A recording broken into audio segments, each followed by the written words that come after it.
Shalom, selamat malam semuanya. Shalom, Pak. Selamat Selamat malam. Iya, senang sekali saya berjumpa kembali dengan semua sahabat-sahabat alumni dari Perkantas yang untuk kita hari ini akan sharing bersama. Nah, saya senang sekali beri kesempatan untuk yang kedua kali ya, untuk sesi kita pembinaan hari ini. Dan terlebih dahulu mungkin saya akan kenal diri buat teman-teman sekalian yang belum kenal dengan saya. Saya akan sharing dulu ya, boleh izin sharing ya. Nah, nanti kalau ketemu, boleh ketemu saya gitu ya. Ini saya, latar belakang pendidikan saya bervariasi. Ini pertama di kimia, lalu lanjut ke UI, di bidang marketing, ngambil lagi finance, ngambil lagi investment. Ini pengalaman pendidikan saja, pengalaman histori kependidikan.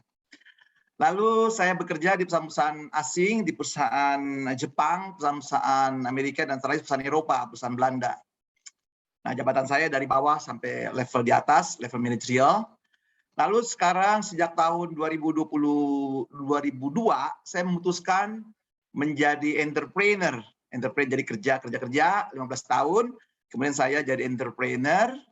Lalu saya membangun beberapa perusahaan. Lalu saya paling suka menjalankan ini, Johnson Indonesia Training Provider, gitu ya, sebagai training, karena saya suka mengajar dengan senang sekali, dan sebagai training profesional. Nah, pelayanan saya baru membangun Johnson Ministry, ini fokus pelayanan pembinaan, sifatnya strategik, leadership, managerial, untuk gereja-gereja, untuk berbagai sinode.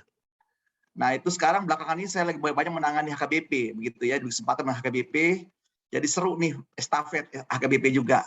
Dan saya juga tergabung di Yayasan Bina Dunia bersama Bang Mangapul, sebagai pengurus, juga Yayasan Fajar Papua bersama Bang Peter. Lalu saya juga di LAI, di Komisi Penyebaran. Saya juga di pembina di alumni AK, kemudian juga saya sebagai jemaat di Sirutama GKI. Nah, ini anak saya, ini keluarga saya, istri saya Ani Wijaya, seorang psikolog dari UI juga. Lalu anak saya pertama, Yunike, juga psikologi UI juga, alumni psikologi UI. Ini dia, tapi sekarang dia baru menyelesaikan pendidikan di STT Jakarta, jadi calon pendeta dia, terpanggil dari psikologi UI, kemudian sekolah di STT Jakarta, panggilan untuk kader GKI. Nah, baru lulus, baru kemarin sudah baru ujian skripsinya.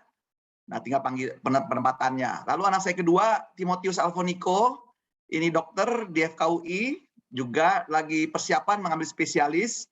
Doakan sekalian bulan Juni ujian terakhir untuk masuk spesialis THT. Nah, inilah keluarga saya, memang semuanya tergabung di alumni begitu ya. Baik, untuk saya, ini background saya dalam pelayanan saya sekarang lagi semangat, banyak melayani gereja-gereja di bidang sifat umum. Saya tidak fokus ke teologinya, saya ke manajerialnya. Nah, ini pelayanan gereja-gereja saya yang saya tangani, dan saya memberikan pelayanan free of charge bagi gereja-gereja yang membutuhkan pelayanan. Silakan yang sifatnya umum, manajerial, soft skill, silakan bisa menghubungi saya. Dan kemarin saya baru terakhir melayani NHKBP sedistrik 8 Jakarta ya. Senang banget gitu kan ya.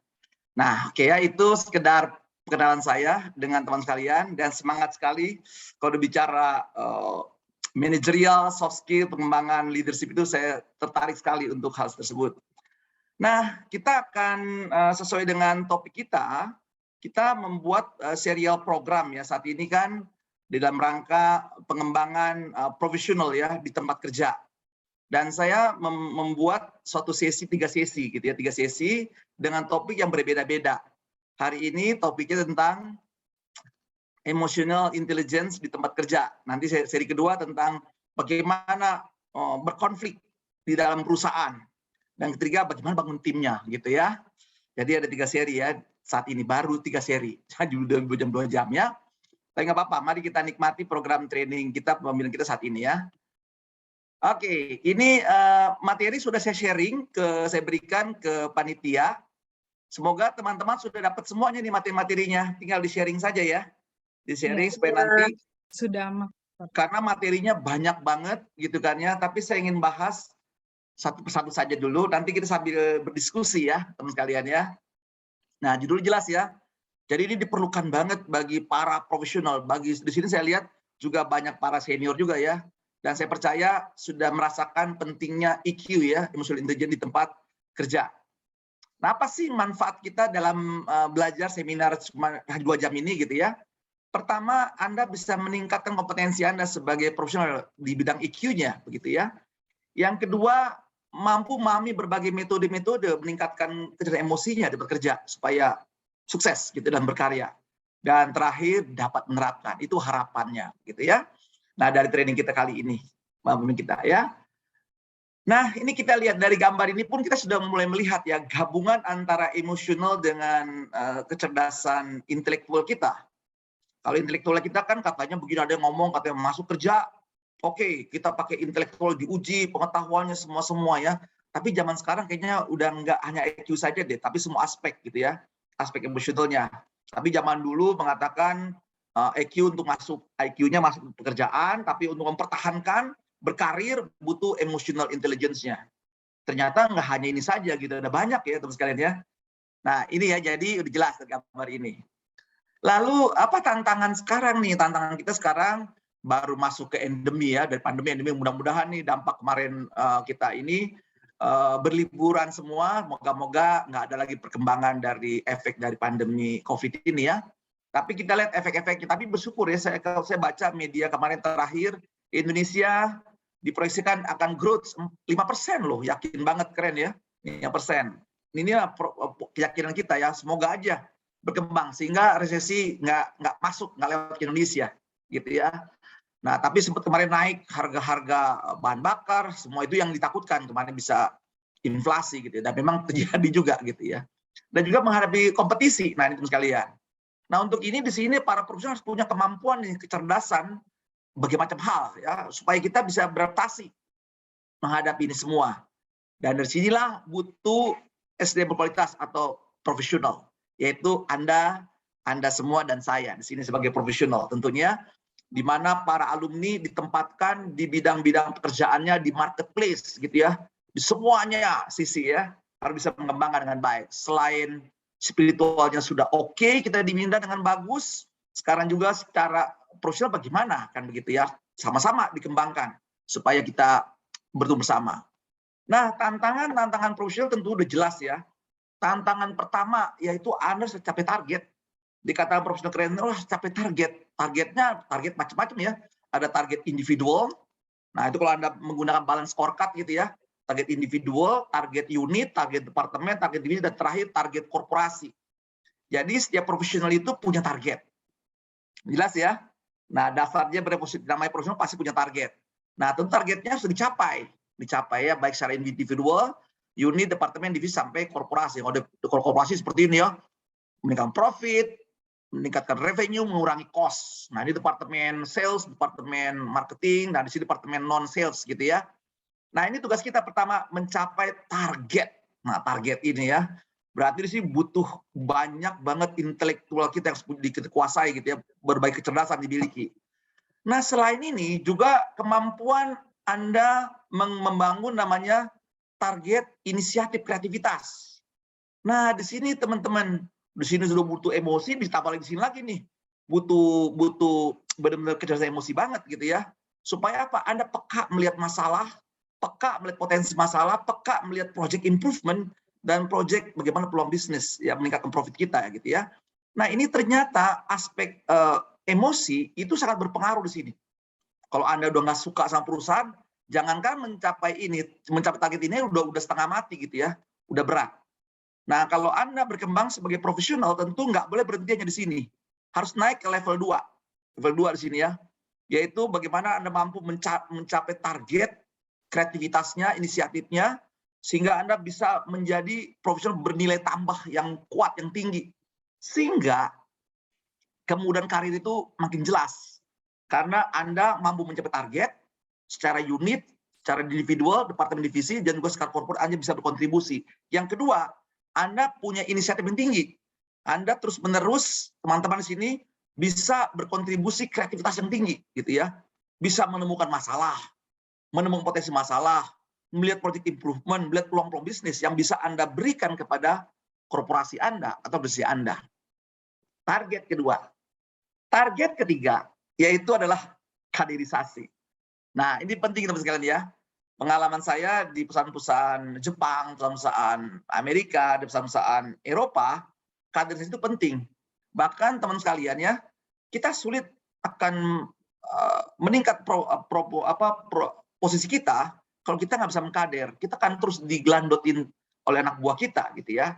Nah, disinilah teman-teman sekalian target ini menjadi menarik buat kita, menjadi alat motivasi kita mengembangkan berbagai kompetensi yang kita miliki, gitu ya.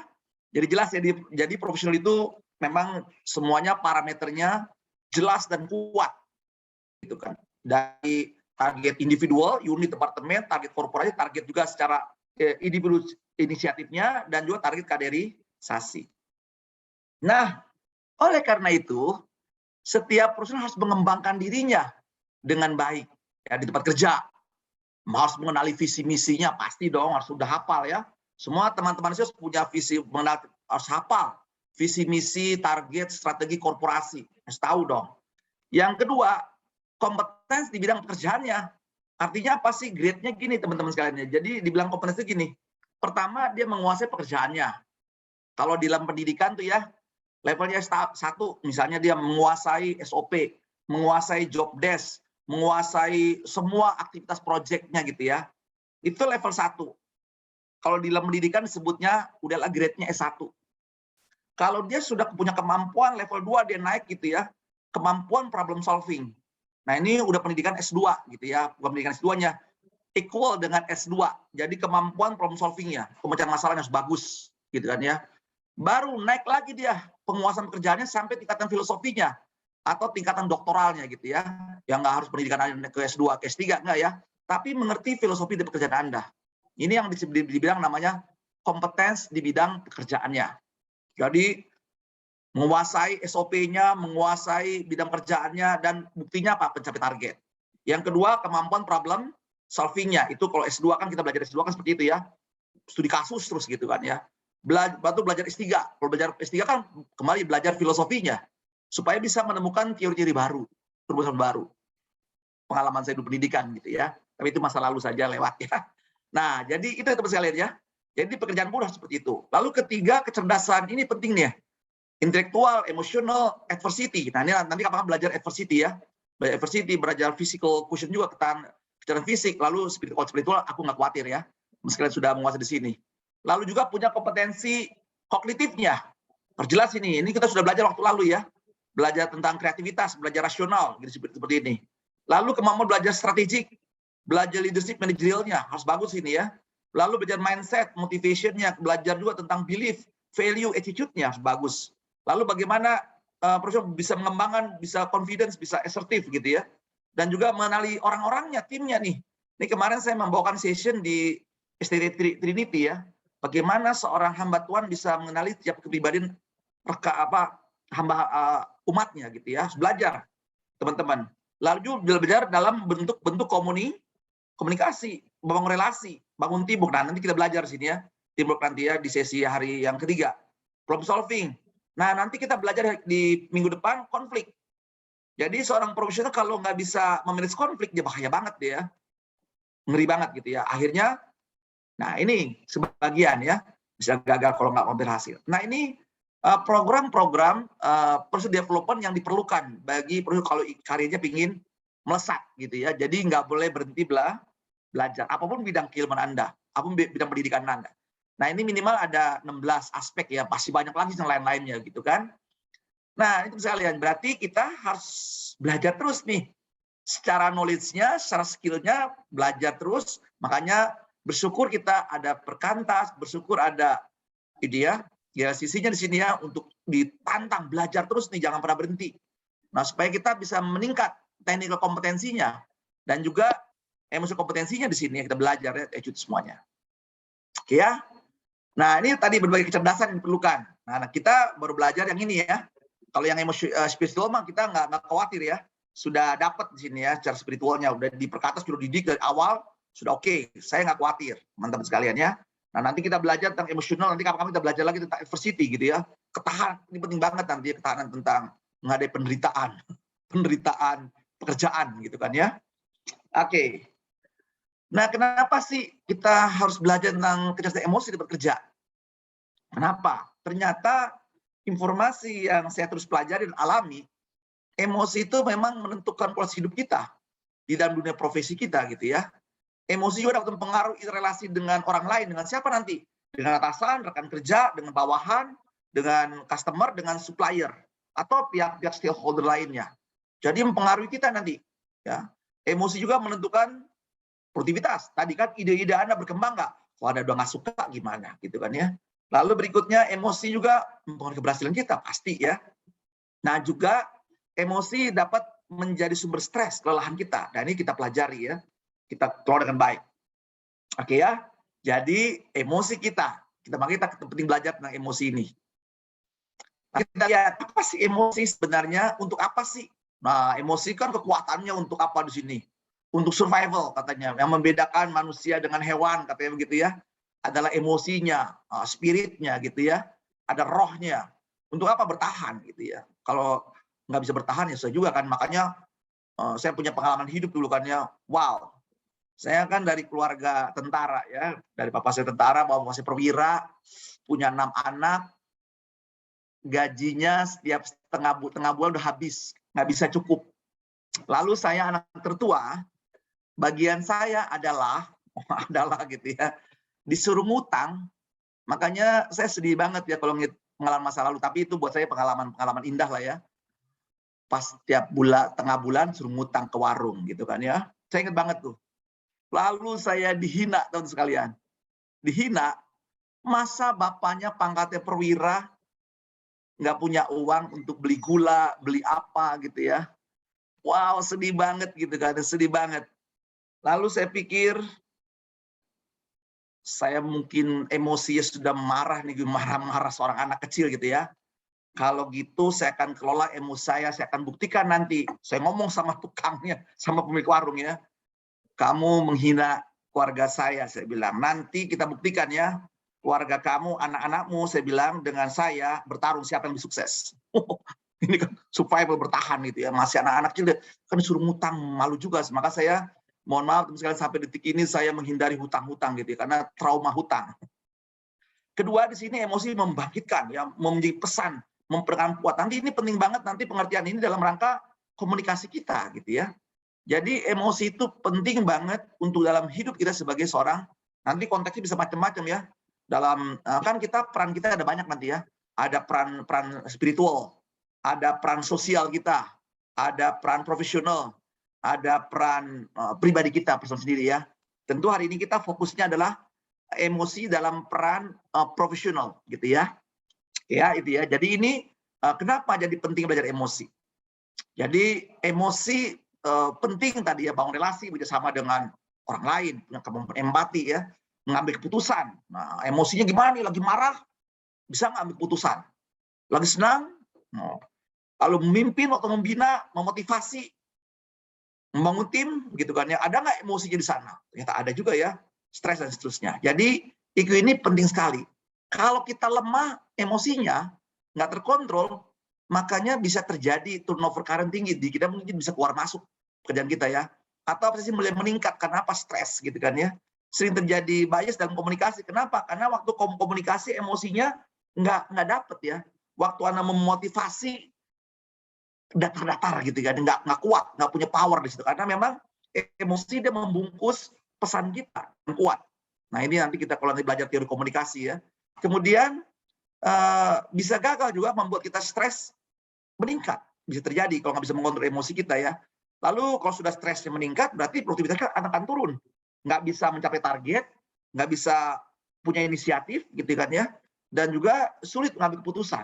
Nah ini jadi ya, memang ini penting banget, emosi harus dikuasai bagi setiap profesional kita. Oke ya. Nah itu teman-teman, sedikit latar belakang dulu. Kenapa kita mempelajari kecerdasan emosi? Oke, ini sesi pertama dulu saya mau sharing. Bagaimana teman-teman, ada yang mau kasih pendapat, kasih komen sebelum kita masuk lebih dalam lagi?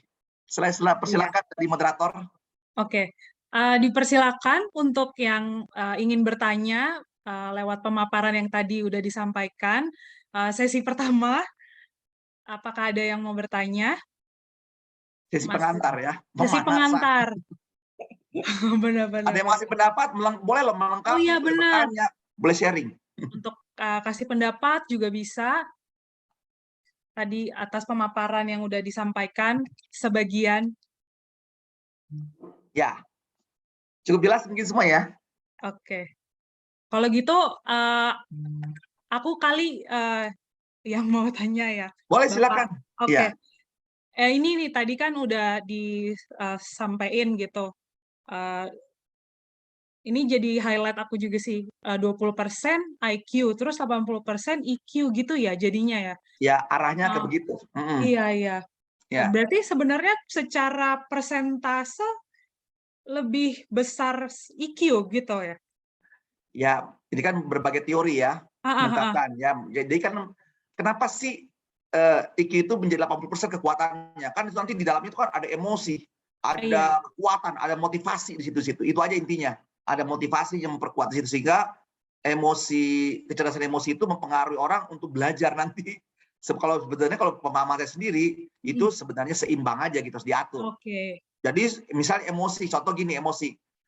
Misalnya penemu apa lampu siapa? Eh, Penemu lupa lagi saya. Thomas Alva Edison ya. ya, Thomas Alva Nah, Edison. dia kan sedih ya ngelihat emosi orang tuanya menurut buku cerita. Oh Aduh iya. kasihan banget ya mama saya malam kegelapan gitu kan ya. Aku pingin bulan itu bisa dibawa ke rumah saya gitu kan. Itu emosinya. Lalu Hmm. terjadi penciptaan. Nah, emosi ini kan mempengaruhi empati. Dari empati itu akan memaksa orang jadi mencari contoh.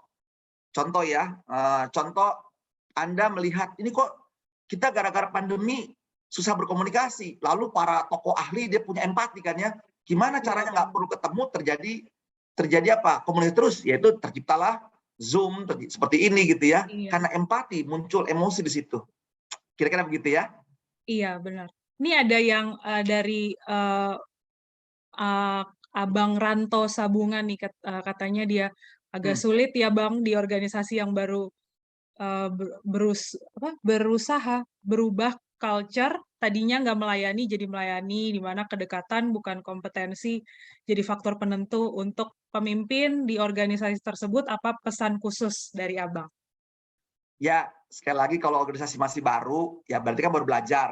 Tadi Hmm, kan dikatakan organisasi itu kan punya apa? Punya visi, ya, vision, punya belief dulu ya. Beliefnya apa sih? Dari belief itu nanti akan memunculkan value. Value-nya apa gitu ya. Ada value kan nanti emosi-emosi apa yang muncul apa gitu ya. Kemudian bicara tentang attitude-nya. Bicara nanti tentang behavior-nya, perilakunya. Jadi nanti bertahap ya semuanya ya. Dan pasti bisa ya. Asal perusahaan itu tadi punya strategi, punya visi. Nanti unsur emosinya apa? Nanti akan memperkuat di karakter setiap karyawan-karyawannya. Dan itu bisa. Nah, tipsnya ya belajar terus saja, jangan pernah berhenti belajar. Oke? iya. Berarti kalau balik lagi gitu, emosi itu kan berarti sebenarnya penting banget karena ya tadi mungkin kita lihat persennya 80%. Nah, itu tuh Ya. sebenarnya seperti apa sih emosinya itu, Bang? Pak atau Abang ini aku panggil? Abang aja, bang aja nggak Abang apa. boleh ya? Apakah marah atau ekspresif itu bisa kita tunjukkan juga atau seperti apa? Nah, kalau gitu saya masuk ke sesi berikutnya, saya akan jelaskan. Oke, Ya, jembatannya ya. Oke, oke ya. iya, Baik, saya hebat. akan masuk ke sesinya ya, lagi pendalamannya. Baik. Nah, pertanyaan tadi menarik, ini akan dibahas di sini. Apa itu emosi? Pemahaman emosi apa sih? Gitu ya. Nanti kita lihat dari berbagai teori. Memang bukunya Daniel Goleman ini teman-teman sekalian beli deh. Baca bukunya lumayan bukunya bukan bagus pokoknya ya. Bukunya bagus, bagus banget menurut aku gitu ya. Tentu nanti belajar juga tentang emotional eksekutif gitu ya. Kecerdasan emosi untuk eksekutif. Banyak buku-buku tentang emosional gitu ya. Tapi Daniel Goleman ini buku basic banget tapi ini bagus menurut aku ya. Ini kita belajar konsepnya ya, konsep dasar. Jadi biar bukunya sebanyak emosi. Saya akan pakai dua referensi saja di sini, saya batasi saja dua referensi. Pertama saya tertarik dengan konsepnya Daniel Goleman gitu ya. Emosi di sini merujuk pada suatu perasaan, lihat ya. Perasaan dan pikiran-pikiran yang khas. Perasaan dan pikiran-pikirannya yang khas. Suatu keadaan biologis dan psikologis dan serangkaian kecenderungan untuk bertindak. Jadi emosi ini sebagai dasar untuk bertindak. Bertindak ya. Jadi pesan-pesan. Nah, ini diperkuat lagi nih sama GP Dupres di sini, Profesor EQ dibilang, emosi adalah reaksi tubuh untuk menghadapi situasi yang spesifik. Kayak tadi contoh saya, dihina, saya merespon, gitu kan ya, marah gitu kan ya. Lalu emosi adalah hasil proses persepsi terhadap situasi. Nah, saya bagaimana mempersepsikan misalnya, saya melihat di depan saya ini ada pengemis. Lalu apa yang saya bisa tentang pengemis ini? Misalnya, mohon maaf, misalnya tangannya nggak ada, buntung gitu ya. Apa persepsi saya? Kalau dia mendekati kendaraan saya gitu ya, lalu meminta-minta. Pilihannya dua, saya punya belas kasihan, atau saya malah mengkritik orang ini. Baru tangannya saja satu yang nggak ada, sudah apa namanya, mengemis misal gitu ya. Nah, artinya kita ada emosi agak marah, agak sebel, atau lagi emosi yang kasihan gitu kan ya, belas kasih gitu kan. Nah, ini persepsi kita, ya pengalaman kita juga. Lalu ketiga, emosi hasil kerja kognitif, berarti berpikir di sini, berarti pikiran kita mempengaruhi kita. Nah, ini contoh acuan ya.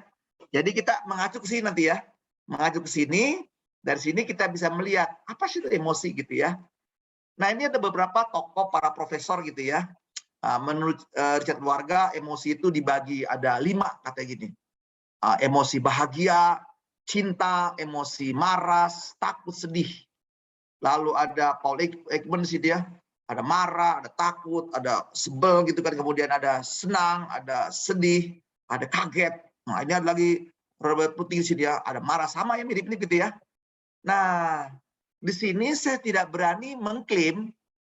Berarti kalau coba saya tanya Adik Eta ya, kalau Anda melihat ini, kira-kira emosi bisa dibagi 2 nggak ya?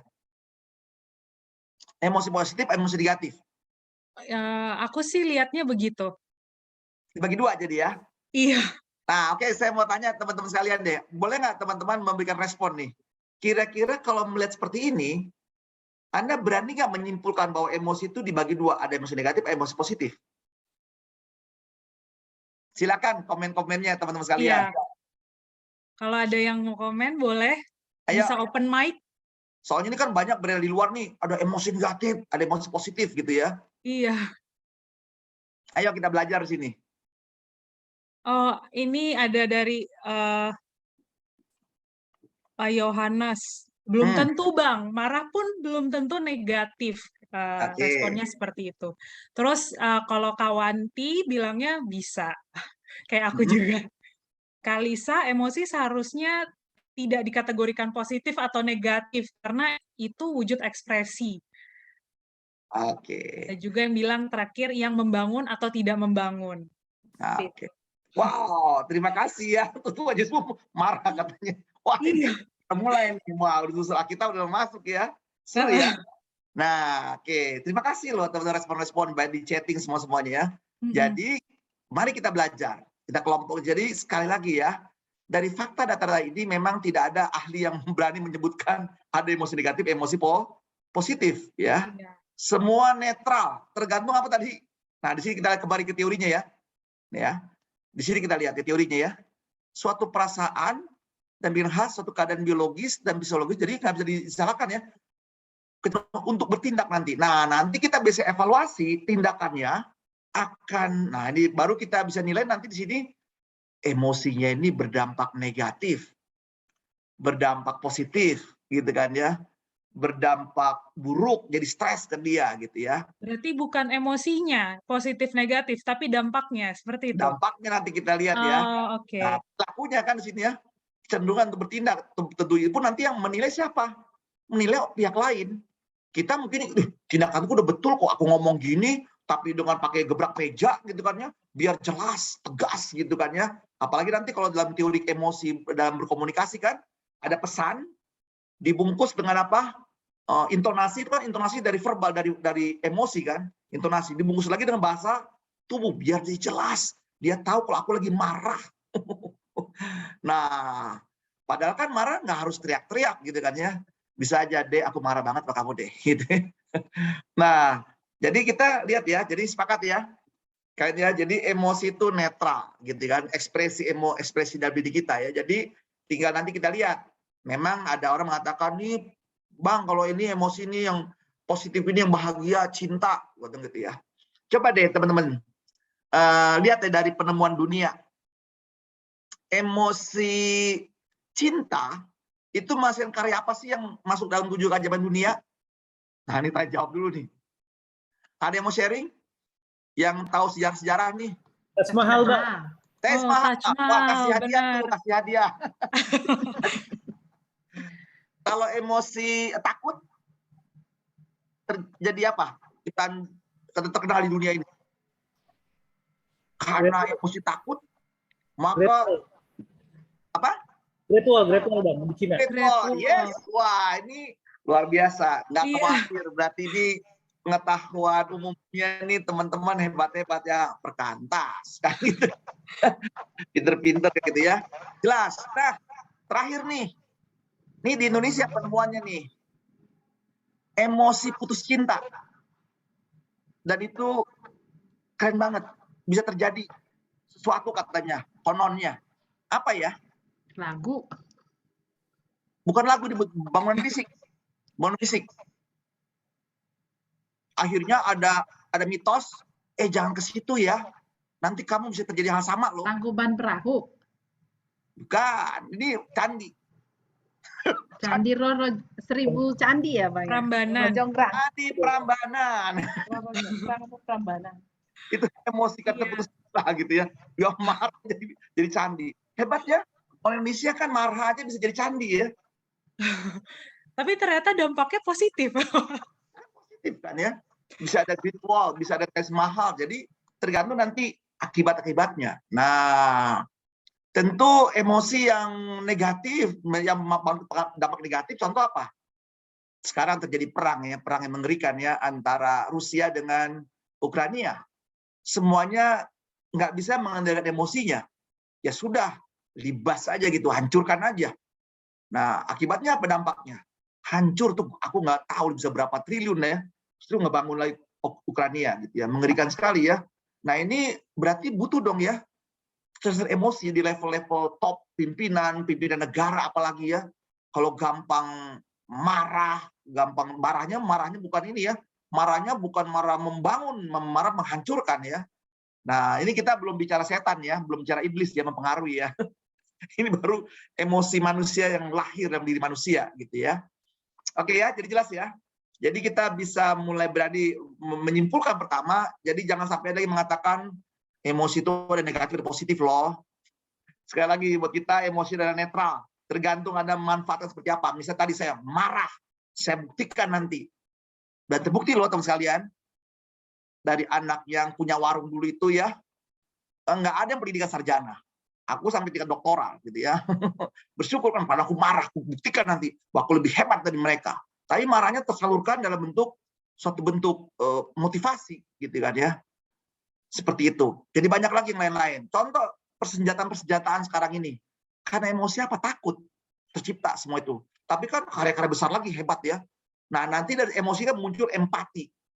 Empati. Jadi perhatian sekali. Jadi makanya kenapa tadi emosi ini mempengaruhi kreativitas.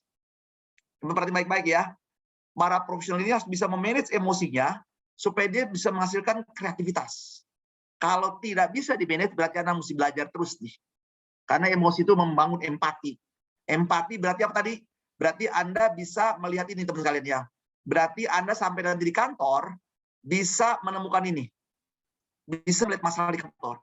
Tapi kalau Anda tidak punya emosi, Anda kan nggak bisa lihat masalah. Anda nggak bisa lihat potensi masalah. Anda nggak bisa melihat project improvement. Anda nggak bisa melihat peluang bisnis. Ini dijamin, digaransi. Jadi emosi memunculkan empati. Empati kepada siapa? Kepada diri Anda dan organisasi Anda. Sekali lagi ya, makanya emosi dari para inventor itu luar biasa. Pelajari deh teman-teman, para penemu gitu ya. Itu karya-karyanya luar biasa banget. Sehingga, wah, saya amazing gitu ya. Jadi teman-teman sekalian ingat, manage emosi Anda, jangan cuma ngomong-ngomong doang. Tapi lihat, punya karya-karya besar dari cara seperti ini ya. Oke, nah itu teman-teman sekalian. Jadi emosi kita sepakati ya. Dia netral, tergantung bagaimana kita manage dengan baik. Kita kelola dengan baik. Nah di Alkitab tadi ada yang menyebutkan ya, emosi, Yesus juga menangis gitu ya. Nangis Yesus ini apa? Nangis yang Negatif? Enggak kan? Belum belas kasihan. Lalu juga di Galatia di sini nih sedikit ya, mohon izin nih para pendeta, mohon izin nyerem Alkitab dikit gitu ya. Nah ini udah tampil juga ya, sukacita, damai, kemurahan, kesabaran. Nah lalu dari yang ini katanya yang berhala, sihir, saya baca beberapa ini menyebutin ini kata negatif. Buat saya semua netral gitu ya. Nah Tuhan Yesus begini, waktu dia menangis, waktu dia menjungkir balikan dia marah gitu ya dengan para pedagang di sini, tapi kan dampaknya gimana kan itu, pesannya apa. Jadi menarik ya, dari Alkitab pun memang membahas tentang emosi-emosi yang tampil gitu kan. Nah ini jadi pesannya di sini katakan bersukacita dengan orang yang bersukacita dan menangis dengan orang yang menangis. Ini bicara emosi juga gitu ya. Tapi juga di sini lihat, janganlah hendaknya kamu khawatir apapun juga, tapi menyatakan dalam segala hal kirimu kepada Allah dalam doa permohonan dengan ucapan syukur dan sejahtera yang Allah menang segala hal akan memelihara hati dan pikiranmu dalam Kristus. Nah ini kan bicara emosi juga. Tadi kan hati, pikiran. Ini tadi teori lagi ya. Ada pikiran, emosi kita. Nah ini menarik ya. Berarti berikutnya gimana dong? Ya, cerdas emosinya. Nah ini. Nanti teman-teman silakan ya. Ini saya menawarkan saja berbagai opsi konsep. Supaya nanti teman bicara emosinya, Anda pakai teori siapa sih? Pakai bukunya apa gitu kan? Kita kan teman-teman alumni Perkantas gitu ya, tentu kan masyarakat yang terdidik gitu ya, tentu acuan referensinya apa. Nah saya menawarkan ini yang gampang-gampang deh gitu ya. Tentu nanti kalau teman-teman di bidang psikologi bukunya lebih banyak lagi ya tentang emosi gitu ya. Nah ini saya suka dengan teorinya Goleman ya. Jadi kecerdasan emosi, tadi kan sudah ada emosinya ya, kemampuan seorang mengatur kehidupan emosi, lihat ya, memanage kehidupan emosinya ya, dengan intelijensinya. Wah, berarti kan di sini udah aspek apa? Udah bicara intelektualnya, berarti udah rasionalnya udah masuk di sini. Intelektualnya, intelijensinya, kecerdasannya. Jadi memanage emosinya. Nah, dalam diri manusia tadi emosinya macam-macam di sini tadi ya. Ini ya. Ini contoh emosinya. Berarti ini harus di-manage dengan baik. Dengan baik ya. Jadi jelas di sini ya. Mengatur kehidupan emosinya dengan intelijensi. Makanya orang-orang yang tidak terdidik gampang banget diprovokasi, gampang banget emosi.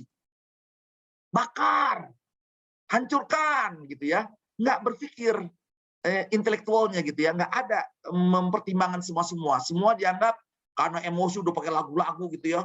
Lagu marsnya, lagu, makanya kalau tentara kan bapak saya kan di Kopassus ya. Jadi lagu-lagunya mengerikan gitu kan ya, untuk fight gitu kan. Nah, jadi udah berpikirnya satu, kalau udah kayak tentara kayak bapak saya di Kopassus gitu ya, lebih baik keluar nama daripada gagal dalam tugas gitu kan ya. Aku yang mati atau dia yang mati, pilih begitu ya, udah jelas banget ya. Nah, jadi di sini teman-teman sekalian lihat ya, mengatur kehidupan emosinya dengan intelijensi. Kalau gitu emosi ini gimana nih diaturnya? Berarti kita belajar gitu ya. Belajar sejak lahir, sekarang ini sampai nanti kita mengakhir hidup, yaitu belajar emosi. Nah, cuman karena kita orang percaya Kristus, maka kita dibantu oleh firman Tuhan. Oh, emosi kita ya dibaca dengan baik. Ini kalau dari sisi spiritualnya. Nanti jatahnya Bang Eli dah yang membahas ini ya. Jadi menjadi sini, untuk apa sih menjaga keselarasan emosi dan ungkapannya melalui, lihat ya. Jadi sini kehidupan emosinya, intelijensi, menjaga keselarasan emosinya, jadi keseimbangan ya, dan pengungkapannya mengungkapkan dari perilaku kita melalui, lihat ya, keterampilan kesadaran diri. Berarti kesadaran dirinya harus belajar di sini. Kedua apa? Pengendalian diri kita, memotivasi, berempati, dan social skill-nya. Nah, ini dia hanya pakai 5 saja. Tapi 5 ini luas banget. Nanti teman-teman silakan ya beli buku ini ya. Bagus banget ya. Bagus, ini saya rekomendasi lah buat para profesional gitu ya. Jadi ini kita lihat, menarik kan ya. Jadi mengatur kehidupan emosinya dan intelijensinya, menjaga keselarasan emosi dan ungkapannya melalui, nggak banyak-banyak ya, 5. Kesadaran diri, pengendalian diri, motivasi diri, empati, dan keterampilan sosialnya. Nah, itu asik ya. Kalau ini juga saya juga menarik nih teorinya 6 second ya. Kecerdasan emosi adalah secara sadar, jadi menggabungkan secara sadar pikiran, lihat ya, perasaannya dan tindakannya untuk mengambil keputusan efektif, untuk mempengaruhi diri, nanti bisa ditambahin ya, untuk diri sendiri dan orang lain, pengaruhnya gitu ya.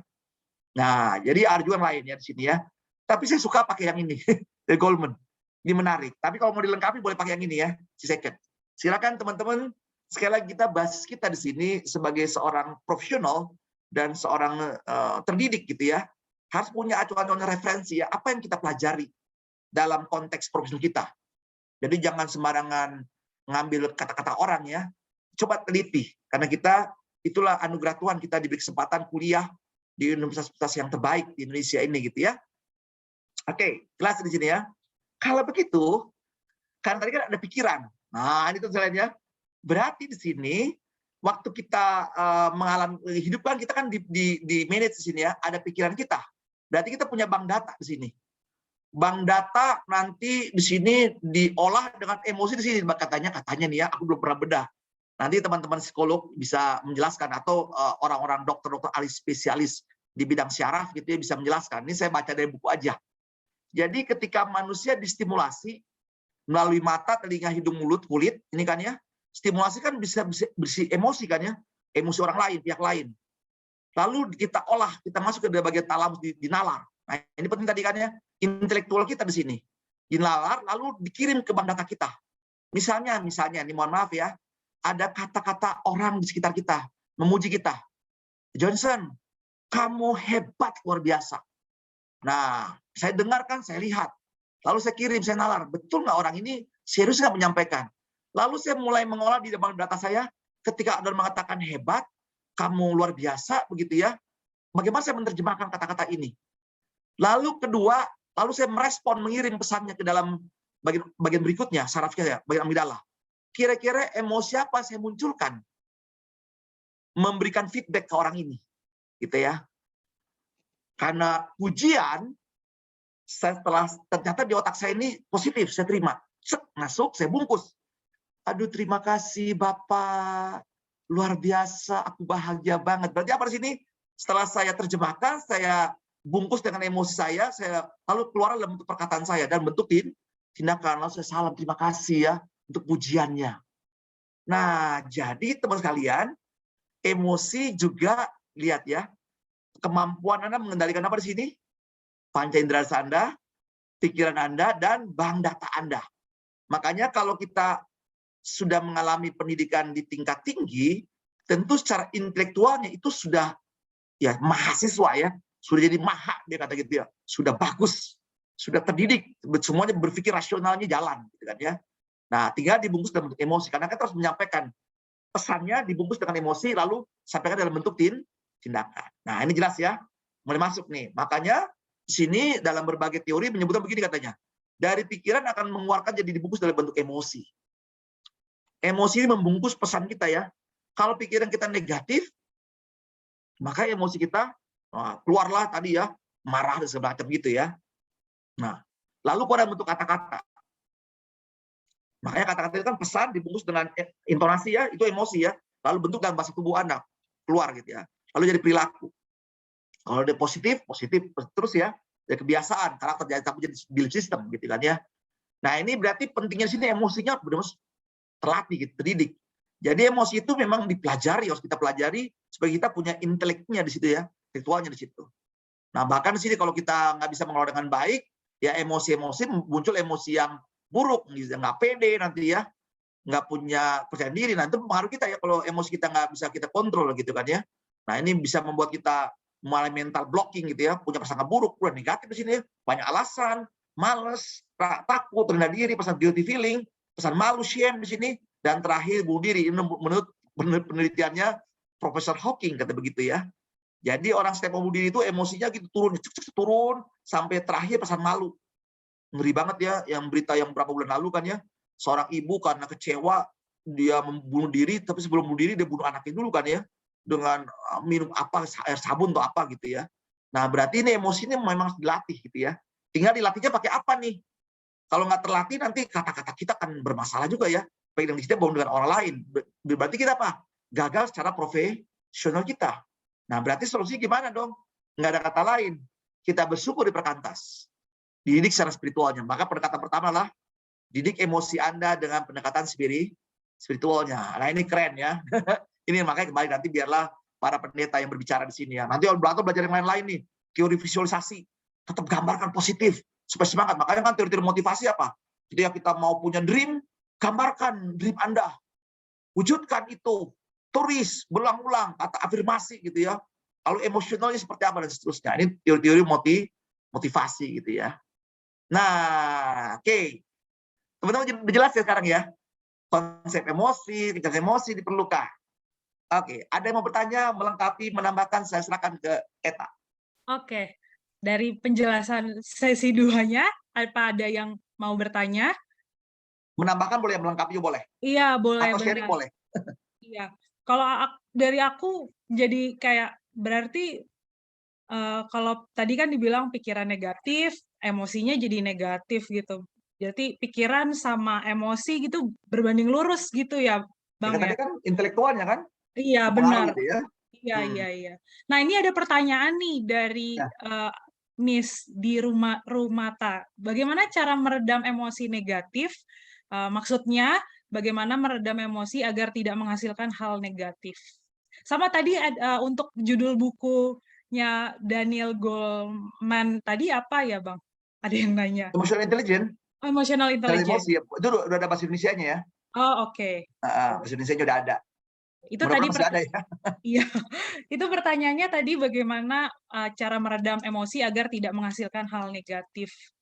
Nah, oke. Yuk kita lihat dari teori ini ya. Nah, iya. Teori ini kita lihat teorinya ya.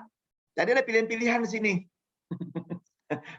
Makanya kita bersyukur banget didik di Perkantas. Kembali. Nah, ini dia mekanisme spiritual. Karena kita percaya ada roh Tuhan gitu kan ya, menolong kita. Nah, itu kan ya. Ini paling basic, paling standar yang harus kita lakukan. Baru yang kedua, ya melatih ya, memasukkan di sini kita nih. Nah, ini dia bank data kita ya. Berarti kalau kita distimulasi dari luar langsung marah, berarti kita menerjemahkan ini bank datanya nih kebanyakan negatifnya.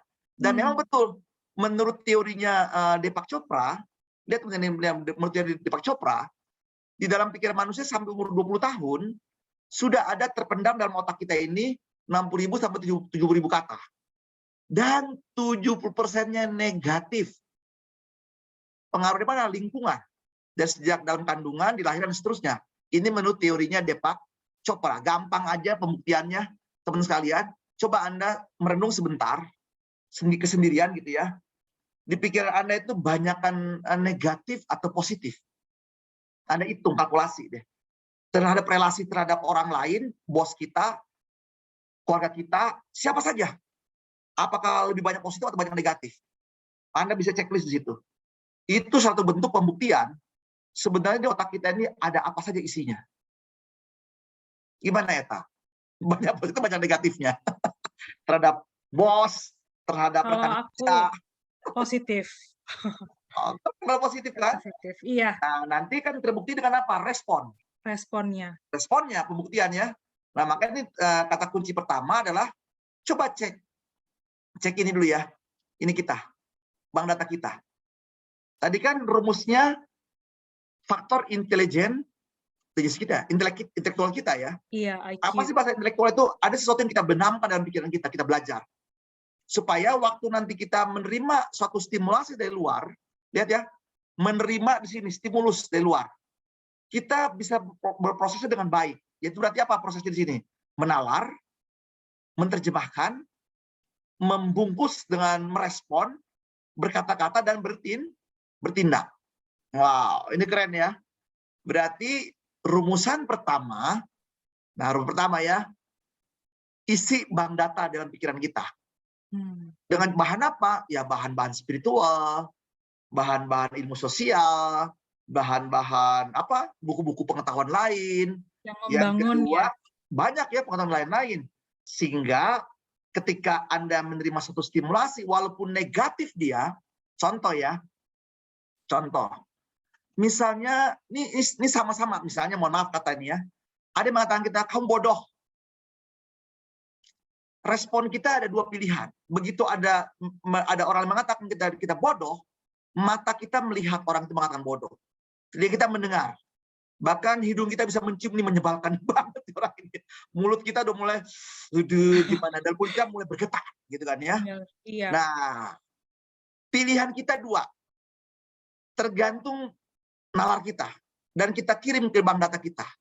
Kata-kata bodoh itu tadi pilihannya satu, merespon saya marah atau merespon saya jadi positif, menjadi gembira, menjadi saya termotivasi. Jadi pilihannya dua ya, karena merespon Anda. Kata-katanya sangat bodoh. Anda terjebakkan, wah iya ya, berarti saya perlu belajar lagi lebih bagus. Berarti guru saya luar biasa. Saya semangat. Lalu saya mengatakan, Bapak Guru terima kasih, Bapak memberikan saya motivasi. Saya pernah datang ya, ini mohon kasih tahu nih, saya mau sharing misalnya. Saya pernah 3 kelas 1 SD. Ini saya sharing misalnya ya, karena saya bandel banget. Jadi saya 3 kelas. Padahal saya bisa naik kelas. Cuma kata bapak saya, udah anak saya bandel, udah biarin 3 kelas. Maka saya sampai saat ini masih ingat banget. Kadang-kadang saya marah bapak saya juga ya. Kenapa saya diizinkan 3 kelas gitu kan ya? Karena trauma buat saya gitu, masa lalu gitu ya. Tapi suatu saat, Bu Guru, saya akan buktikan Bu Guru, saya akan datang kepada Ibu, saya akan sampai pendidikan saya tingkat tinggi. Saya tidak bodoh. Dan betul, saya belajar semangat. Saya datang ke Bu Guru saya ingat nama Ibu Guru saya sudah meninggal, Ibu Tini, saya persembahkan Bu, saya sudah selesai tingkat S3 saya. Wow, kata keren. Ini pernah 3 kelas dulu gitu ya. Dia bilang, wah kata keren banget gitu kan ya. Nah itu saya bisa olah emosi saya akan buktikan. Padahal kata-kata bodoh itu membuat saya termotivasi atau membuat saya menjadi down. Atau kata-kata pujian. Wow, kamu cantik banget gitu kan ya. Lalu Anda bisa meresponnya apa? Alah, orang ini basa-basi nih, cari muka dia. Padahal kata positif ya, bisa negatif. Iya, tergantung apa di sini, berarti tergantung perendahan data Anda. Berarti tergantung diri sendiri ya, mencernanya ya. Mencernanya, nalarnya gimana nih? Nalar, menerjemahkan dan merespon. Nah ini teman-teman belajar. Makanya saya bilangnya, ini emosi ini pembelajaran seumur hidup. Seumur hidup. Nggak ada. Kapan terakhirnya Anda katakan emosi yang bagus? Sampai kita masuk ke liang kubur. Iya benar. Makanya aku pingin banget ya ketika aku masuk liang kubur nanti, aduh si bapak ini senyum terus, bahagia terus. Jadi nggak sempet lah otakku error gitu ya, nggak marah-marah terus gitu. Kan ngeri ngeliat orang-orang tua kalau sudah mulai error kan ya, udah marah-marah terus gitu kan. Aduh, aku takut banget tuh. Bisa nggak ya aku kendalikan? Makanya otak saya pengen terus latih. Nah ini teman terjadi namanya pembajakan emosi yang perlu kita latih, hati-hati ya. Begitu bilang, oh, kamu bodoh, kamu juga bodoh. Misalnya dalam satu ruangan kosong ya, ada 2 orang ngomong, kamu bodoh, kamu juga bodoh, berarti dua-duanya bodoh. Tapi kalau 1 orang diam saya berarti hanya 1 yang dia bodoh. Ngomong itu jelas ya. Jadi solusi pertama belajar, yang kedua yaitu mengendalikan ya. Nggak gampang nih. Ini melatih otak, melatih emosi itu sama ototnya gitu, dilatih berulang-ulang. Kalau enggak, jadi saya tahu banget. Bapak saya kan di Kopassus. Bagaimana melatih emosi dia? Dihantam, dibuat lapar. Karena memang manusia waktu saat lapar itu ketahuan emosi seperti apa. Bapak saya cerita ya, bagaimana aku dapat bintang komando. Komando saya dapat, ini Johnson, kamu tahu aku dilatih seperti ini. Saat lapar, diperan seperti ini, bisa bantu nggak teman? Akan egois kan di situ gitu ya. Oke, kira-kira seperti itu gambaran pertama jawaban saya. Ada pertanyaan lain? Ada. Ini melanjutkan tadi kan berarti sebenarnya itu tergantung kita yang kita sendiri yang cerna ya masalah respon tadi. Nah, cuman ini ada nih istilahnya kalau Abang tahu namanya strawberry generation. Artinya kaum muda yang saat ini dianggap sebagai generasi yang mudah menyerah dan gampang stres, depresi ketika mendapat depresi jika mendapat tekanan dalam studi atau pekerjaan. Terus mungkin istilah sekarang self healing tuh lagi booming banget gitu. Jalan-jalan, makan-makan, itu tanggapan Abang gimana mengenai hal itu? Ya, saya belum berani menyimpulkan karena dasar risetnya apa saya nggak tahu gitu ya. Iya. Tapi saya melihat fakta-fakta ya. Lihat ya, inventor baru yang muda-muda kan? Iya. Mesti muda-muda semua. memang sekarang banyak berbagai hipotesis gitu ya. Wah, anak muda sekarang nggak daya tahan. Oh, saya ngelihat anak muda-muda saya itu ya di Tokopedia, karena di rumah saya ini jadi tempat kumpulan ya. Tempat kumpulan anak muda, teman-teman saya kan ya anak rata-rata di gereja kami gitu ya. Itu ada anak muda kerja di Tokopedia, masih muda, masih 20 berapa tahun ya, sudah jadi GM di Tokopedia, gajinya udah 30 juta. Dan kerjanya mau tahu, kerjanya bisa 12 jam. Dia tahan-tahan kok. Dan idenya luar biasa banget. Masih muda 24 tahun. Gaji udah hampir 30 jutaan. Iya. Keren kan? Iya, benar. Makanya saya bilang saya nggak bisa melakukan generalisasi bahwa kesimpulan saya belum tahu teori itu dari mana gitu ya.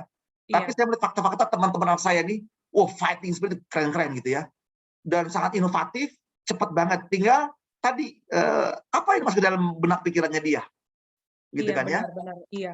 Berarti ini nyambung ke pertanyaan berikutnya, ini berarti kecerdasan emosi kemungkinan tuh dibentuk dari kecil dari keluarga.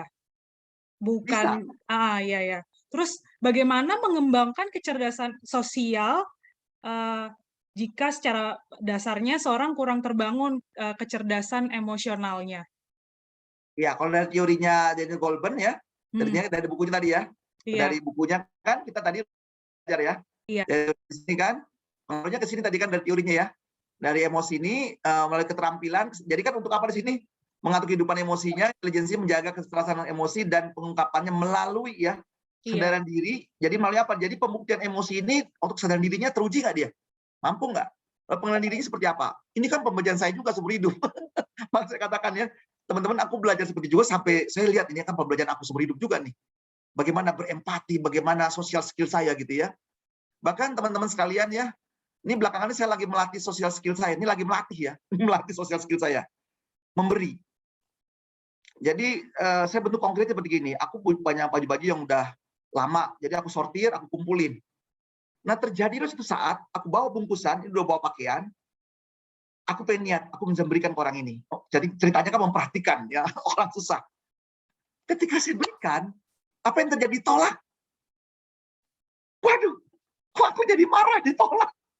Memberi gitu ya. Kok ditolak ya? Aku niat memberi gitu ya. Oh ternyata gitu, perhatikan orang ini ternyata tanda kutip agak sakit. Oh ya berarti dia secara sosialnya nggak bisa terima seperti aku. Udah saya terima, ya udah saya cari lagi yang lain. Jadi memang dilatih ya. Jadi memang agak bermasalah kalau memang dari sejak kecil emosionalnya nggak dilatih, nggak dikendalikan. Ini penting banget ya. Itu pengalaman saya sendiri. Memang saya dari keluarga tentara, kadang-kadang saya juga ada kemarahan juga ya. Karena saya dididik dengan keras gitu kan ya. Kadang-kadang keras banget nih papa saya nih yang didik saya gitu ya. Tapi saya iya manfaatnya seperti ini, saya jadi punya daya tahannya seperti itu, jadi punya adversity-nya. Iya. Oke, kira-kira begitu ya. Iya. Kita lanjut lagi dulu ya. Lanjut lagi. Oke. Terima kasih. Pertanyaannya masih banyak ya. Iya. Oke ya, jadi seperti teori dasarnya ya. Jadi ini kita sama-sama belajar. Nah, sekarang kita lihat nih. Nah, ini perlu kita waspada ya, topeng emosi. Bolehkah? Ini jangan-jangan terjadi sama kita nih ya. Mari kita berefleksi menurut teorinya Brabukun gitu ya. Jadi digunakan dalam batas kewajaran tertentu, emosi tidak tinggal diam bila ada potensi yang diabaikan atau nilai yang dilecehkan. Hati-hati di sini ya. Nah, emosi adalah nyata. Dan dibentuk perilaku kan ya, tampil ya. Dan dikendalikan di sini ya. Lalu ada emotional authenticity di sini, jadi pentingnya seorang untuk menampilkan diri sebenarnya atau memiliki kejujuran emosi. Nah, ini ada istilah baru ya, kejujuran emosi. Kenapa? Nanti akan berlawanan dengan topeng emosi. Nah, ini teman-teman ya, topeng emosi. Mari kita berefleksi sekarang ya. Ini dari beberapa referensi ada istilah seperti ini, topeng emosi. Nah, jadi mengembangkan kejujuran emosi kita dengan cara apa? Mengakui perasaannya kalau ini terjadi ya, mengujinya, lalu ambil kendali. Tadi kan menguasai diri, pengendali diri kita ya, dan efek kita. Dan ini pentingnya emosi ya. Jadi mengakui kalau seperti ini, seperti ini berarti saya perbaiki dong. Mengujinya seperti apa ya. Nah ya, yuk kita lihat. Apa saya betul-betul topeng emosi? Nih dia teman-teman sekalian, yuk kita buka topeng kita. Mudah-mudahan alumni nggak ada yang seperti ini. Mudah-mudahan sudah matang. Mudah-mudahan ya. Ada topeng yang disebut namanya topeng intelektualitas. Gelarnya panjang-panjang, dijejerin semua gitu ya. Itu katanya topeng intelektualitas. Topeng kepemilikan. Kayaknya kalau nggak pakai cincin, nggak pamer miliknya dia, nggak status sosial seperti wah, dia berarti ada masalah emosi, nggak jujur emosinya. Seksualitas, kebanggaan segala macam gitu ya. Topeng moral, dia selalu cerita tentang hal-hal suci, hal kudus gitu ya. Padahal sebenarnya dia bersembunyi di balik itu. Topeng sosial, ingin dibuat baik status sosial dia, memberi di foto-foto di media sosial gitu ya. Ini aku lagi memberi loh, biar katanya like-nya banyak gitu ya. Ngeri ya. Ada lagi topeng impresi sebagai topeng jabatan. Nah ini kita lihat ya detailnya ya. Ini teman-teman. Apa sumber ketidaknyamanan emosi di sini? Topeng kepemilikan tuh takut ditolak, takut dihina, gengsi. Perilaku yang tampil apa? Barang-barang mewah dan berlebih-lebihan. Halo, teman-teman. Hati-hati ya. Yang tahu diri Anda sendiri loh. Topeng kepemilikan nih, dia pamer semua gitu ya. Anda bisa lihat kan di media sosial ya. Di TV juga ada kan orang seperti itu kan ya. Dia akan pamer semuanya gitu kan. Tapi sekarang gak ada pamer, dikejar-kejar sama ini kan. Sama Menteri Sri Mulyani, biar saya kejar pajaknya sekarang. Ketahuan uangnya dari itu. Dari membohongi masyarakat ya ternyata ya. Topeng intelektualnya nih. Gelar-gelarnya nih, berlebihan. Rela membeli gitu ya. Ngeri banget ya. Ada nggak? Ada banyak nih. Topeng sosial nih. Karena takut status sosialnya terlihat rendah.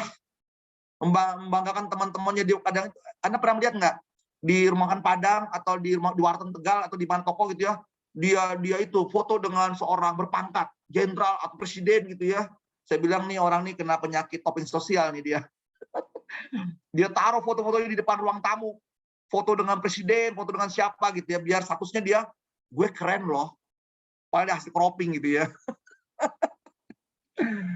Ada lagi topeng moral. Hati-hati di sini ya. Nah ini hati-hati buat kita semua ya, para aktivis di perkantas. Takut sisi negatifnya terungkap, cemas bila tidak dicintai orang. Memberikan nasihat-nasihat moral, mengutip ayat-ayat. Hati-hati nih ya. Hati-hati penempatannya. Jangan-jangan kita sedang bertopeng di sini ya, yang moral ya. Apalagi topeng impression ya. Takut sisi negatifnya terungkap, cemas bila tidak dicintai orang. Haus akan pujian. Hati-hati nih bagi kita aktivis di media sosial nih. Kalau Anda nggak kasih tanda like, jangan marah-marah ya. Tidak segan-segan untuk mengeluarkan uang. Akhirnya apa? Di media sosialnya dia beli itu apa? Dia beli yang keanggotaannya kan ada kan ya? Di YouTube juga ada kan? Beli apa? Beli member, beli apa gitu ya? Beli follower. Wah, beli follower. Ini topeng impression. Kasihan banget ya. Semoga alumni perkantas tidak ada nih ya. Topeng jabatan nih. Merasa kerdil dan minder dan merasa dirinya tidak berharga bila tidak ada jabatan. Berusaha menunjukkan superioritasnya, berusaha menjadi yang lebih tahu, lebih hebat dan berharga gitu ya. Wow, ini kan ya. Seksualitas ya. Wah. Nah, teman-teman, nah ini contoh bentuk emosi. Teman sekalian. Ada lagi ini lagi ya. Oke, sampai di sini ada mau sharing nggak? Mudah-mudahan teman-teman di sini nggak ada ya. Topeng emosinya. Ini ada pertanyaan. Ya. Kalau kita meredam emosi, itu gimana, Bang? Apakah hal ini bisa mempengaruhi kepekaan mengenali masalah atau kreativitas mungkin? Kan tadi emosi ada banyak. Yang mau diredam yang mana nih? Emosi yang negatif sih gitu. Marah. Iya, misalnya. Tergantung marahnya kenapa kan? Tadi marah bisa gini. Aduh, aku dihina sama bos saya. Katanya nggak bisa. Kamu manajer ngerjain gini aja nggak bisa. Kan dihina kan? Kan marah kita kan ya. Tapi marah itu Anda bisa, karena sudah belajar ilmu ini ya kan ya. Lalu Anda tadi kan ya, marah ini membuat saya saya punya empati sekarang saya. Saya peduli kepada siapa masalah. Jadi saya mencari idenya, akhirnya ketemu ide baru. Jadi bukan di-press ya, tapi dikelola gitu ya. Di-manage tadi kan, di-manage, ya benar. Jadi jangan ditahan. Di-manage dengan baik supaya nanti keluarnya jadi positif. Sekalipun negatif tadi kan stimulus negatif, tapi kita harus bisa manage supaya keluarnya positif. Jadi tergantung apa tadi. Makanya teman-teman sekalian sama-sama belajar dengan saya juga. Saya juga terus belajar ya. Buat saya harus sempurna ya. Makanya saya udah belajar ini nih, teman-teman. Ngisi otak saya begitu saya. Kok saya jadi marah ya? Berarti jangan-jangan bank data saya nggak ada nih. Terjemahan kata-kata ini. Kata-kata hinaan itu kok belum ada di kamus saya. Jadi gini, teman-teman harus bisa melatih ya. Kalau ada yang membuat saya mengatakan saya bodoh, apa? Terjemahan saya. Itu harus ditanam. Gitu ya. Kalau ada kata orang memuji saya, apa terjemahannya ke saya? Nanti kan keluar dalam bentuk apa di sini? Kata-kata kita dan bentuk perilaku kita. Nah ini yang nggak gampang nih teman-teman ya, mengisi data-data ini nih. Kadang kita malas belajar. Tapi ingat ya, kita alumni Perkantas yang sudah terdidik harus terus belajar. Sampai kapan belajarnya? Sampai akhir hidup. Ini kita belum berbicara soal iblis ya. Bermain di sini nanti itu jatah pendeta lah ya. Yang berbicara tentang ada iblis masuk di emosi kita gitu ya. Contohnya Tuhan Yesus kan diuji kan ya. Waktu puasa, memang kata waktu kondisi lapar itu paling mengerikan ya. Lapar itu benar-benar emosi orang akan gampang terpicu. Makanya Indonesia cepat-cepat kasih BLT. Itu politiknya Orde Baru kan. Begitu rakyat lapar, bahaya banget bisa terjadi demo besar-besaran. Makanya kasih BLT langsung. Itu teorinya ada. Lapar, ya udah langsung. Pasti kan emosi naik, udah gampang marah dan seterusnya. Menarik ya teori ini ya. Oke, baik. Nah, teman-teman sekalian, bagaimana kita sudah berefleksi? Apakah jujur dengan emosi Anda? Sebagai insan alumni Perkantas, ya terbuka aja. Kalau ini terjadi, ya sudah bertobat. Mari kita kendalikan. Jadi ini hati-hati ya. Katakan apa? Mengakui emosi itu memang ada gitu ya. Ya memang tidak menyarankan. Jadi kita bisa menjadi dengan baik. Ya sadari ini kita belajar gitu kan ya. Belajar terus menerus ya. Oke. Nah ini jelas semuanya. Nah ini hati-hati juga nih, emosi blackmail nih sering dimainkan nih. Ini teman-teman hati-hati ya. Anda harus tegas menghadapi ini. Ini emosi blackmail di sini sering kita nggak sadari di sini. Jadi blackmail ini dia emosional yang diciptakan oleh stimulasi seseorang supaya orang tuh merasa takut. Perasaan kewajiban, perasaan bersalah. Bukan kesadaran. Gitu ya, kita kan berkomunikasi tujuannya apa? Mempengaruhi orang lain supaya orang itu sadar. Sadar menemukan, namanya kalau dalam teori motivasi ketemu intrinsiknya. Dia sadar, akhirnya dia punya belief-nya terbangun, dan dia yakin nilai-nilai terbangun, akhirnya apa? Dia bisa merubah perilaku dia, gitu ya. Makanya para pengkhotbah itu kan ya, makanya bahaya banget kalau para pengkhotbah sudah mengatakan surga neraka. Itu hati-hati ya. Aku nggak tahu tuh, apakah itu sudah menciptakan rasa takut. Nah, nanti kita lihat ya, maka nanti di sini ada para pendeta gitu ya, bisa menceritakan apa blackmail itu masuk begitu Anda bicara tentang, hey, hati-hati neraka. Harusnya kan kita, halo teman, Anda kan cerdas. Wah, ini kan asik kan ya. Ini nggak gampang memang. Memang alumni Perkantas harus ke depan harus dilatih ya. Bagaimana menegur seseorang tanpa perlu merasa takut. Nggak perlu pakai diancam neraka sorga. Tapi dia sadar sendiri. Karena ini termasuk kategori blackmail ya. Berisi ancaman membuat Anda takut bila tidak memenuhinya. Contoh, ya ada banyak kan ya. Kalau kamu melakukan ini, kamu akan gagal hidupnya. Ngeri ya. Nanti kita kaji lagi lebih dalam ya. Perasaan bersalah.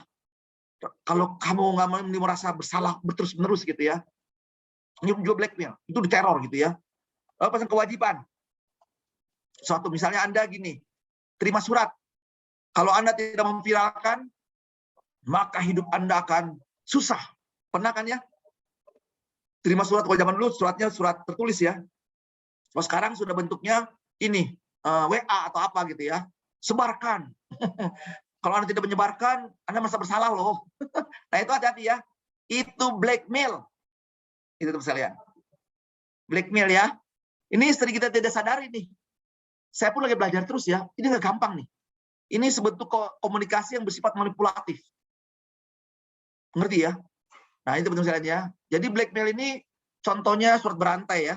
Takut, menguji, kewajiban seorang meminta balasan. Kamu kan dulu kan sudah saya bantu. Nah, ini kan hati-hati ya. Kalau nanti teman-teman jadi orang tua, jangan mengatakan seperti ini kepada anak kita ya. Dulu tahu nggak anak, papa mama sudah memberikan kamu terbaik dalam hidup. Berarti Anda menggunakan teknik blackmail. Ngeri ya. Lalu ya kita lawannya apa? Stop, observe, dan strategi. Kita lakukan strategi kita seperti apa melawan kayak gini ya. Bisa bersalah di sini. Hati-hati di misalnya ini. Jadi hati-hati, banyak orang di sekitar kita sering menggunakan blackmail, membuat kita merasa bersalah. Nah, berarti apa di sini? Ya nggak ada kata lain. Pelajari, cerdas, gitu ya. Itulah kelebihan kita, alumni Perkantas. Dia harus berpikir, apapun informasinya, jangan cepat viralkan. Jangan viralkan ya, ngeri banget ya. Aduh, kadang-kadang kita ngeri banget kalau sampai kita alumni Perkantas ikut memviralkan sesuatu yang buruk. Aduh, gimana status kita sebagai mahasiswa alumni gitu ya. Nah, berarti gimana dong? Cerdas dong cara emosinya. Gimana dong caranya? Ya, pertama ya pahami ya, pelajari. Perasaan Anda ungkap dengan jelas tadi kan ya, kendalikan. Dan cara gimana tadi kan? Sadar diri. Ini tadi ya, nanti abang-abang kita pelajar ya. Bagaimana sadar diri. Nah, ini penting sebenarnya para kita alumni Perkantas, para pembicara kita ya. Belajar bagaimana sadar diri. Pendekatan dari emosi gitu ya. Lalu pengaturan diri ya. Memanage diri kita seperti apa. Memotivasi supaya kita bisa achieve target kita. Kalau kita lebih melesat gitu ya. Berempati, karena berempati ini akan masuk ke dunia motivasi ya. Empati ini mendorong kita ke motivasi kita, punya empati kepada lingkungan. Maka di sini banyak inventor baru. Makanya kalau alumni Perkantas nggak punya hal baru ditemukan, jangan-jangan empatinya rendah. Jangan-jangan motivasinya rendah. Berarti nggak punya karya-karya hebat. Nah, itulah pentingnya kita Perkantas, para alumni di sini, terus-menerus berkarya. Dasarnya kayak ini, latih aja emosi kita gitu ya. Maka saya kan sedih melatih juga tentang ini ya, namanya design of thinking. Di situ design of thinking itu ada namanya tahapan namanya pertama berempati, kedua mendefine, merumuskan, ketiga melakukan apa? Idea yang berkreasi gitu ya. Itu kita bahas waktu itu ya. Keempat apa? Testing. Lalu masih di situ. Nah, itu sekalian ya. Jadi mempengaruhi banget emosi kita di sini. Nah, tadi ya, apa saja sih? Ya, kesadaran diri, assessment sebenarnya harus dilatih ya, percaya diri seperti apa. Kemudian dari segi pengendali diri kita, kontrol diri dilatih, nggak gampang nih. Dipercaya, disiplin. Ini nggak gampang banget ya. Jadi kita bersyukur kita tahu ya hari ini kalau punya nanti anak, punya saudara, kita beritahu nih. Sambil kita melatih diri kita, punya motivasi, dorong berprestasi ini penting buat kita profesional kan. Punya komitmen, punya inisiatif, tadi optimisme kita. Walaupun seperti ini nggak bisa ya. Berempati, ini mendorong kita motivasi ya. Terakhir kita punya social skill kita nih. Bagaimana kita berlatih besok kita belajar ya, tentang konflik ya, mempengaruhi, memimpin dan seterusnya. Jadi perlu belajar terus, membangun terus menerus di sini ya, mengembangkan diri, bagaimana tempat kerja kita dan merasa dengan atasan, rekan kerja, bawahan, semua ya. Ini membuktikan kita nanti kan cerdas nggak emosinya. Kenapa teman sekalian? Inilah fakta-faktanya. Nggak mudah. Ternyata ya. Berbeda kebutuhan yang harapan, berbeda kompetensi, berbeda belief, berbeda value, karakter, tipe-tipe. Nah, di sini tempatnya ajang pengujian kecerdasan emosi kita. Luas banget. Jadi, maka saya berani simpulkan, pelajaran kecerdasan emosi adalah pembelajaran seumur hidup. Seperti belajar juga spiritualnya. Nggak gampang, sekalian ya. Hari ini bisa berdamai dengan si A, besok tiba-tiba bisa marah kita sama dia. Hari ini kita bisa tertawa, terbahak-bahak, ya. Besok kita lagi udah marah-marah. Nah ini berbeda-beda seperti ini, diuji semuanya. Ada toxic employee, ya berpikir negatif terus ini ketemu nih, ada dendam daging bagi tim kita. Tadi kan gara-gara di sini kan akan munculkan ini kan ya, dendam daging lah karena dia bermasalah lah, ya karena tidak bisa memberikan solusi, ngoceh terus ya. Ada orang ego di sini, ada orang sangat temperamen, marah-marah terus di sini ya. Atau suka hal negatif, suka mengeluh, nggak pernah bersyukur gitu kan ya. Ini toxic ya. Ada toxic employee juga, ada toxic leader. Toxic leader ngeri juga ya. Bisanya mau marah-marah doang, dia nggak bisa berikan solusi ya. Nah jadi gimana dong? Ya cari ya. Solusi kita seperti apa? Tadi sudah belajar kan, isi, kembangkan, latih lagi ya. Dan bisa kita kendalikan di sini dengan baik. Dan akhirnya terus membina ya dengan baik di sini. Dengan baik di sini ya. Hati-hati di sini tadi kan karir kita nih, kondisi fisik kita lagi lapar ya. Teman-teman ya, sosial kita di sini, mental kita di sini juga akan mempengaruhi pemicu emosi kita. Nah, emosi yang mana sih? Ya, emosi yang dampak negatif ya, teman-teman sekalian. Jadi sendirian, loneliness nih, sendiri ini juga bahaya ya. Orang-orang yang secara terus berpikir negatif terus-menerus nih, yang gagal terus nih, hati-hati di sini juga. Yang ditolak, orang tertolak nih, wah emotional pain-nya terluka gitu ya. Ini makanya butuh banget para konselor di Perkantas ya. Menurut saya, karena profesional tuh habis di luar bertarung, saya kurang tahu ya, sudah ada belum ya divisi konseling Perkantas? Ada. Udah belum Kak ya? Ada. Baru. Ada ya? Ada. Wow. Jadi para profesional yang sedang lagi loneliness gitu ya, di sharing dong ya. Atau Ya, merasa dirinya ditolak, bisa kan? Bisa. Oke, keren. Bisa bagus ya. Mbak Lucy, terima kasih Kak Lucy ya, kalau udah ada ya. Jadi teman-teman alumni, kalau Anda sedang lagi merasa tertolak, datang ya ke Kak Lucy tuh, biar diarahkan gitu kan ya. Karena kita psikolognya hebat-hebat loh. Ada timnya Bang, nanti kita cuman mengarahkan ke tim. Oke, keren. Jadi teman-teman profesional di sini, jangan khawatir, tim kita alumni Perkantas sangat keren dan lengkap gitu kan ya. Sharing di sini ya. Jadi ini bahaya di sini ya. Tertolak, apalagi kita di perusahaan kan sering tertolak, nggak dapat posisi kita. Terus merasa bersalah, gitu kan ya. Disingkirkan kita. Wah, aduh ngeri banget ya. Jadi kalau jangan lupa timnya diingatkan ya, tim konselor. Ini jangan sampai para petarung di lapangan, para peserta kita ini terluka terus-menerus, nggak ada emosinya tersalurkan gitu ya. Nah, gimana caranya? Ya latihan terus, maka di sini Smart EQ ya. Nah, bernyanyi, tepuk tangan, tertawa gitu ya. Ini cara melepas solusi kita dan seterusnya ya. Dan gimana tempat kerja kita? Nah, dilatih ya, mau kata lainnya belajar ya. Memperlihatkan semuanya syarat dari saya, bagaimana menciptakan semuanya, belajar menerima, memberi tadi kan, sosial kita menerima, mengendalikan marah kita dan seterusnya. Dan kita bisa menghadapi kritik, mengkritik seperti yang kita belajar ya minggu depan ya, bagaimana menghadapi itu ya, namanya konflik. Kita belajar besok kan. Emosi kita seperti yang sadari, ketikembangan menerus, kemudian bagaimana kita bisa mengembangkan emosi dengan baik supaya orang, bagaimana kita bisa menjadi orang yang menghadapi orang-orang tidak menyenangkan di sini kan, bagaimana berinisiatif kita menolong orang tersebut berkembang ya, bagi pemimpin juga menghargai bawahan, jangan sampai toksik ya leader kita ya, menghargai karena anak buah kita butuh apa dia, butuh solusi, bukan butuh marah-marah Anda, bukan butuh tekanan Anda gitu, jadi butuh solusi dari Anda kan ya. Nah, kalau ada jadi pemimpin, kembangan itu. Jadi rasa hormat percaya ini membangun emosi positif dengan tim kita ya. Dan juga dalam mola kita jangan sampai jadi toxic leader ya, meremehkan, menginjak-injak nih ya. Menjadi apa? Ini hati banget ya, jangan sampai kita jadi alumni Perkantas yang jadi pemimpin, jangan sampai jadi toxic leader ya. Menghalalkan segala cara dan sebagainya ya. Kita waspada semua. Nah, teman-teman, saya mau ngajak Anda diskusi sekarang, sharing melengkapi. Secara teori udah belajar. Kalau ada yang mau bertanya silakan. Atau Asik ada kan? yang mau sharing tadi ya Bang ya? Ya, boleh sharing pengalaman, bisa kali melengkapi loh. Benar. Mau Ini ada pertanyaan nih. Aku sambil menunggu kalau ada yang sharing. ya. Sebentar. Nah, itu kan kita dibilang mengelola emosi gitu kan ya. Nah, tapi ini bagaimana kalau sebenarnya dari diri kita juga punya kendala gitu. Paling menonjol kendalanya kendala karakter ya. Kayak gitu. Itu gimana tuh cara mengelolanya sedangkan kita sendiri merasa ada punya kekurangan dari sisi karakter bahkan. Oke. Nah, pertama karakter ini maksudnya yang apa nih? Mungkin apakah tipe kepribadian ya tipe atau kepribadian.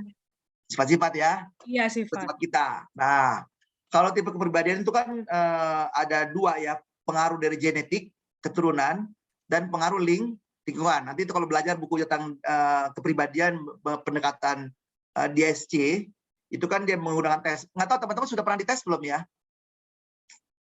Kalau pengen dites, saya bisa bantu, saya ada alatnya. Karena di rumah saya kan ada 2 psikolog. Oh iya. Kalau butuh, nanti kapan kita bahas tentang kepribadian. Saya sudah pernah bahas di STT Trinity gitu ya. Oh, dia tahu. Oh, ya seperti itu gitu ya. Nah, boleh nanti kalau memang ada jadwal itu ya. Jadi, sekali lagi kalau mengenai kepribadian ini kan, itu faktor tadi genetik dan faktor lingkungan. Tapi dari teori tersebut, orang bisa mengejas. Tergantung tadi kematangan dia. Apa itu kematangan? Tergantung isi otaknya. Sekali lagi ya, kematangan seorang profesional tergantung apa yang pernah dibenamkan di dalam pikirannya. Oke, betul ada faktanya dalam diri dia tipe kepribadiannya misalnya tipe dominan. Tipe dominan kan orang yang keras, tegas, gampang marah. Negatifnya kan dia, kalau positifnya kan dia orang yang tegas, mimpin, rasional gitu ya, jelas dan sangat termotivasi. Tapi negatifnya dia, si negatif kelemahannya dia adalah gampang tersulut emosinya, gampang dia marah dan seterusnya. Kekuatan ada kelemahan, ada keunggulan ada kelemahannya. Tentu kita punya kemampuan lagi ya, kemampuan mengendalikan. Tadi kan kecerdasan emosi adalah kecerdasan dalam pengendalian diri yang ini nih. Ini ya, belajar di sini teman sekalian ya, teorinya ini nih. Jadi di sini yang memang tidak mudah katanya teman sekalian ya, sahabat sekalian di sini tidak mudah ya, yaitu disebut namanya pengenalan diri. Betul ada fakta. Saya punya kepribadian dominan, atau influencer, atau compliance, atau steadiness, atau disebut kolerik, atau melankolik, atau steadiness, atau sanguin gitu ya. Tapi tetap kendali dalam diri Anda. Kendali itu artinya apa? Apa yang ada dibenamkan dalam pikiran kita, pembelajaran hidup kita. Sekali lagi ya, entah itu pembelajaran Alkitab kita, firman Tuhan, pengenalan kita akan Tuhan, juga pendekatan spiritual ya. Itu harus dong. Itu karena kita diperkalas ada karena kita mempelajari firman Tuhan. Pengenalan kita akan Tuhan. Pengenalan Tuhan kita luar biasa gitu ya. Lalu kedua, Tuhan juga memberikan kita kebebasan, mengontrol diri kita. Maka di bidang katanya belajar terus, belajar supaya kita bisa mengendalikan diri kita secara spiritual maupun secara sosial kita begitu ya. Nah, jadi kontrol diri kita dalam diri kita sendiri gitu ya. Jadi pelajari dengan baik dan temukan apa kekuatan kita, apa kelemahan kita. Lalu adjust. Ngejust itu nggak gampang. Sekali lagi saya katakan ya, nyetel itu nggak gampang. Karena perlu sesuatu yang Anda benamkan dulu, lalu Anda sadari di sini ya. Sadari di sini nih. Ini ya, yang tahap yang pertama ya. Sadari dulu benar-benar. Sudahkah ada pengetahuan dalam diri saya? Sudahkah saya mengerti diri saya seperti apa? Sudahkah Anda melakukan self assessment? Gitu ya. Bagaimana diri kita? Gimana emosi kita tadi? Apakah banyak topeng-topeng emosi kita? Topeng-topeng emosi ya. Ngeri banget ada juga. Ya, ternyata itu ada aku juga di situ katanya. Johnson, ingat ya, kamu ada satu di situ ya katanya. Iya ya. Jadi sambil aku ngajar nih, sambil aku juga berefleksi gitu ya. Oh iya John, kamu ada di situ loh. Makanya aku senang ngajar gini, sambil saya ngomong buat diri sendiri juga. Jadi sekali lagi ya, kita di sini makanya kecerdasan emosi adalah kemampuan dalam mengendalikan ya, diri Anda, emosi Anda. Makanya sih kesadaran diri, pengendalian diri, motivasi, lalu empati Anda dan sosial skill Anda. Jadi semua bisa. Apalagi kita percaya ada Roh Kudus Tuhan, Roh yang menolong kita. Wah, itu tambah kuat spiritual kita ya. Kira-kira begitu. Terima kasih. Oke, ini ada yang menarik nih. Berarti kesuksesan orang-orang top 10 majalah Forbes itu karena dia punya kecerdasan emosi gitu. Bisa dibilang gitu nggak ya? Ya, mungkin memang kita nggak kenal sih. Kita nggak kenal. Iya. Kalau kita baca buku orang-orang top 10 gitu ya, top 10, top 100 gitu ya, Iya. saya selalu cari ini. Saya kalau baca biografi, pertama saya tidak melihat hal yang sukses dulu. Kegagalan dia apa saja sih? Itu saya pelajari. Gimana orang itu bisa keluar dari kegagalan tersebut? Lalu emosi apa yang muncul di orang tersebut? Gitu ya. Kebayang nggak sampai Thomas Alva Edison dia berhenti pada penemuan yang kedua, ketiga, kelima, ke-10. Lihat ya, itu keren banget. Saya mempelajari berbagai para tokoh penemu, inventor atau orang-orang hebat itu yang saya pelajari apa? Bagaimana orang ini mempelajari kegagalan hidupnya. Bagaimana dia bisa keluar dan emosi apa yang dia rasakan waktu itu. Itu teman-teman. Nah, berarti ada emosi apa di situ yang muncul gitu ya. Itu kita pelajari. Kalau sukses udah ketahuan lah gitu ya. Kan kita mempelajari bagaimana kita waktu menghadapi nanti tantangan tersebut atau disebut penderitaan tersebut, nanti kita kapan-kapan belajar itu ya, adversity question ya. Kita belajar sama, nanti sekarang bisa sharing tentang itu ya. Itu asik banget tuh. Nah, ada tipe-tipe climber, ada apa gitu ya. Kita belajar ya. Jadi bisa jadi gitu kan ya, efek emosinya, kecerdasannya gitu ya. Contoh lah penemu siapa? Facebook siapa yang Microsoft kan? Nggak lanjut kuliah kan? Tapi dia kan empati dia bagus banget. Orang-orang susah seperti ini nih. Orang-orang mau data susah. Ya udah deh, keluarlah IBM. Saya kelola big datanya. Semua orang harus tahu. Bahkan Mbak Eta kemana saja tahu di mana posisinya. Ngeri ya? Ngeri banget. Benar, Bang. Itu orang berempati mencari orang. Polisi gampang banget nemuin orang sekarang. Keren kan? Empati dia. Oke, itu kira-kira bantuan jawab saya. Terima kasih. Apa ada yang ingin bertanya secara langsung ya atau sharing? Bisa open mic. Bagaimana Anda, saya ingin coba dari teman-teman dong. Ya, apabila ada yang mau bertanya secara langsung atau sharing, berbagi pengalaman juga boleh ya Bang ya? Iya, silakan. Aku suka dengan sharing teman-teman, karena aku belajar dari sharing teman-teman sekalian. Iya, benar. Tapi Ada? di chat masih banyak pertanyaan itu, Eta. Mungkin pertanyaan-pertanyaan di chat dulu diselesaikan. Oke, Oke, silakan. ini pertanyaan selanjutnya nih. Ya. Kalau bagaimana pendapat Abang memandang orang yang suka moody? Tadi mungkin pengaruh juga masalah kecerdasan intelektual ya. Menghadapi orang mudi. Iya. Sekali lagi kan itu berarti kan ada stimulasi ya di luar ya. Stimulasi orang-orang terdekat kita. Dan dia dalam tanda kutip kesimpulan sementara kita kan ya, orang ini mudinya kok mudi ya karena cenderung negatif ya, berdampak pada kita. Kan pilihannya ada pada kita ya. Kita mendekat orang ini, kita rangkul orang ini, pilihan loh ya. Pilihan di kita. Sekali lagi manusia itu punya pilihan. Teman-teman semua punya pilihan hidup. Mendekat, kita rangkul orang ini, atau kita menjauh, kita lepas orang ini. Itu pilihan kita. Tapi kalau Anda berani, berarti Anda sudah siap risiko yang muncul. Nah, cara berani ini berarti apa? Berarti kan Anda berani itu berarti kan nggak harus ketemu orang itu langsung. Berani mendoakan. Bisa kan gitu ya? Berani menolong dalam doa. Kedua, mohon hikmat Tuhan. Tuhan berikan aku hikmat supaya bisa menolong orang ini yang sedang, kok dia mudi terus gitu. Kenapa sih? Saya mau bantu dia melatih emosinya supaya dia lebih bisa mengendalikan emosinya gitu ya dengan baik. Baru tahap ketiga saya mulai melakukan namanya intervensi. Tapi intervensi jangan pakai blackmail ya. Kalau bahasa kita keren sekarang ya. Wih, lu pakai blackmail lo. Nih teman-teman. Nih sama teman-teman sekalian ya. Hati-hati ya ketika Anda berdialog dengan orang lain. Hati-hati jangan sampai terjebak dengan blackmail. Ingat tadi konsep kita belajar emosi adalah membangun kesadaran diri kita dan orang lain. Nggak perlu pakai mengancam.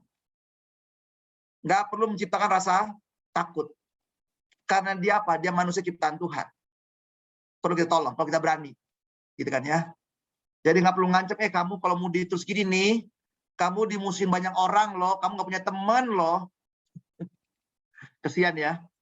Harusnya kan, kenapa sih kita gali? Nah, berarti kan nanti dari wadah kita ini kita belajar bagaimana teknik-teknik kita konseling gitu ya. Perlu belajar loh teman-teman profesional. Kalau saya di perusahaan sering mengajar tentang coaching konseling ya. Dalam aspek profesi itu ada tahap-tahapnya. Ada beberapa model-model gitu ya.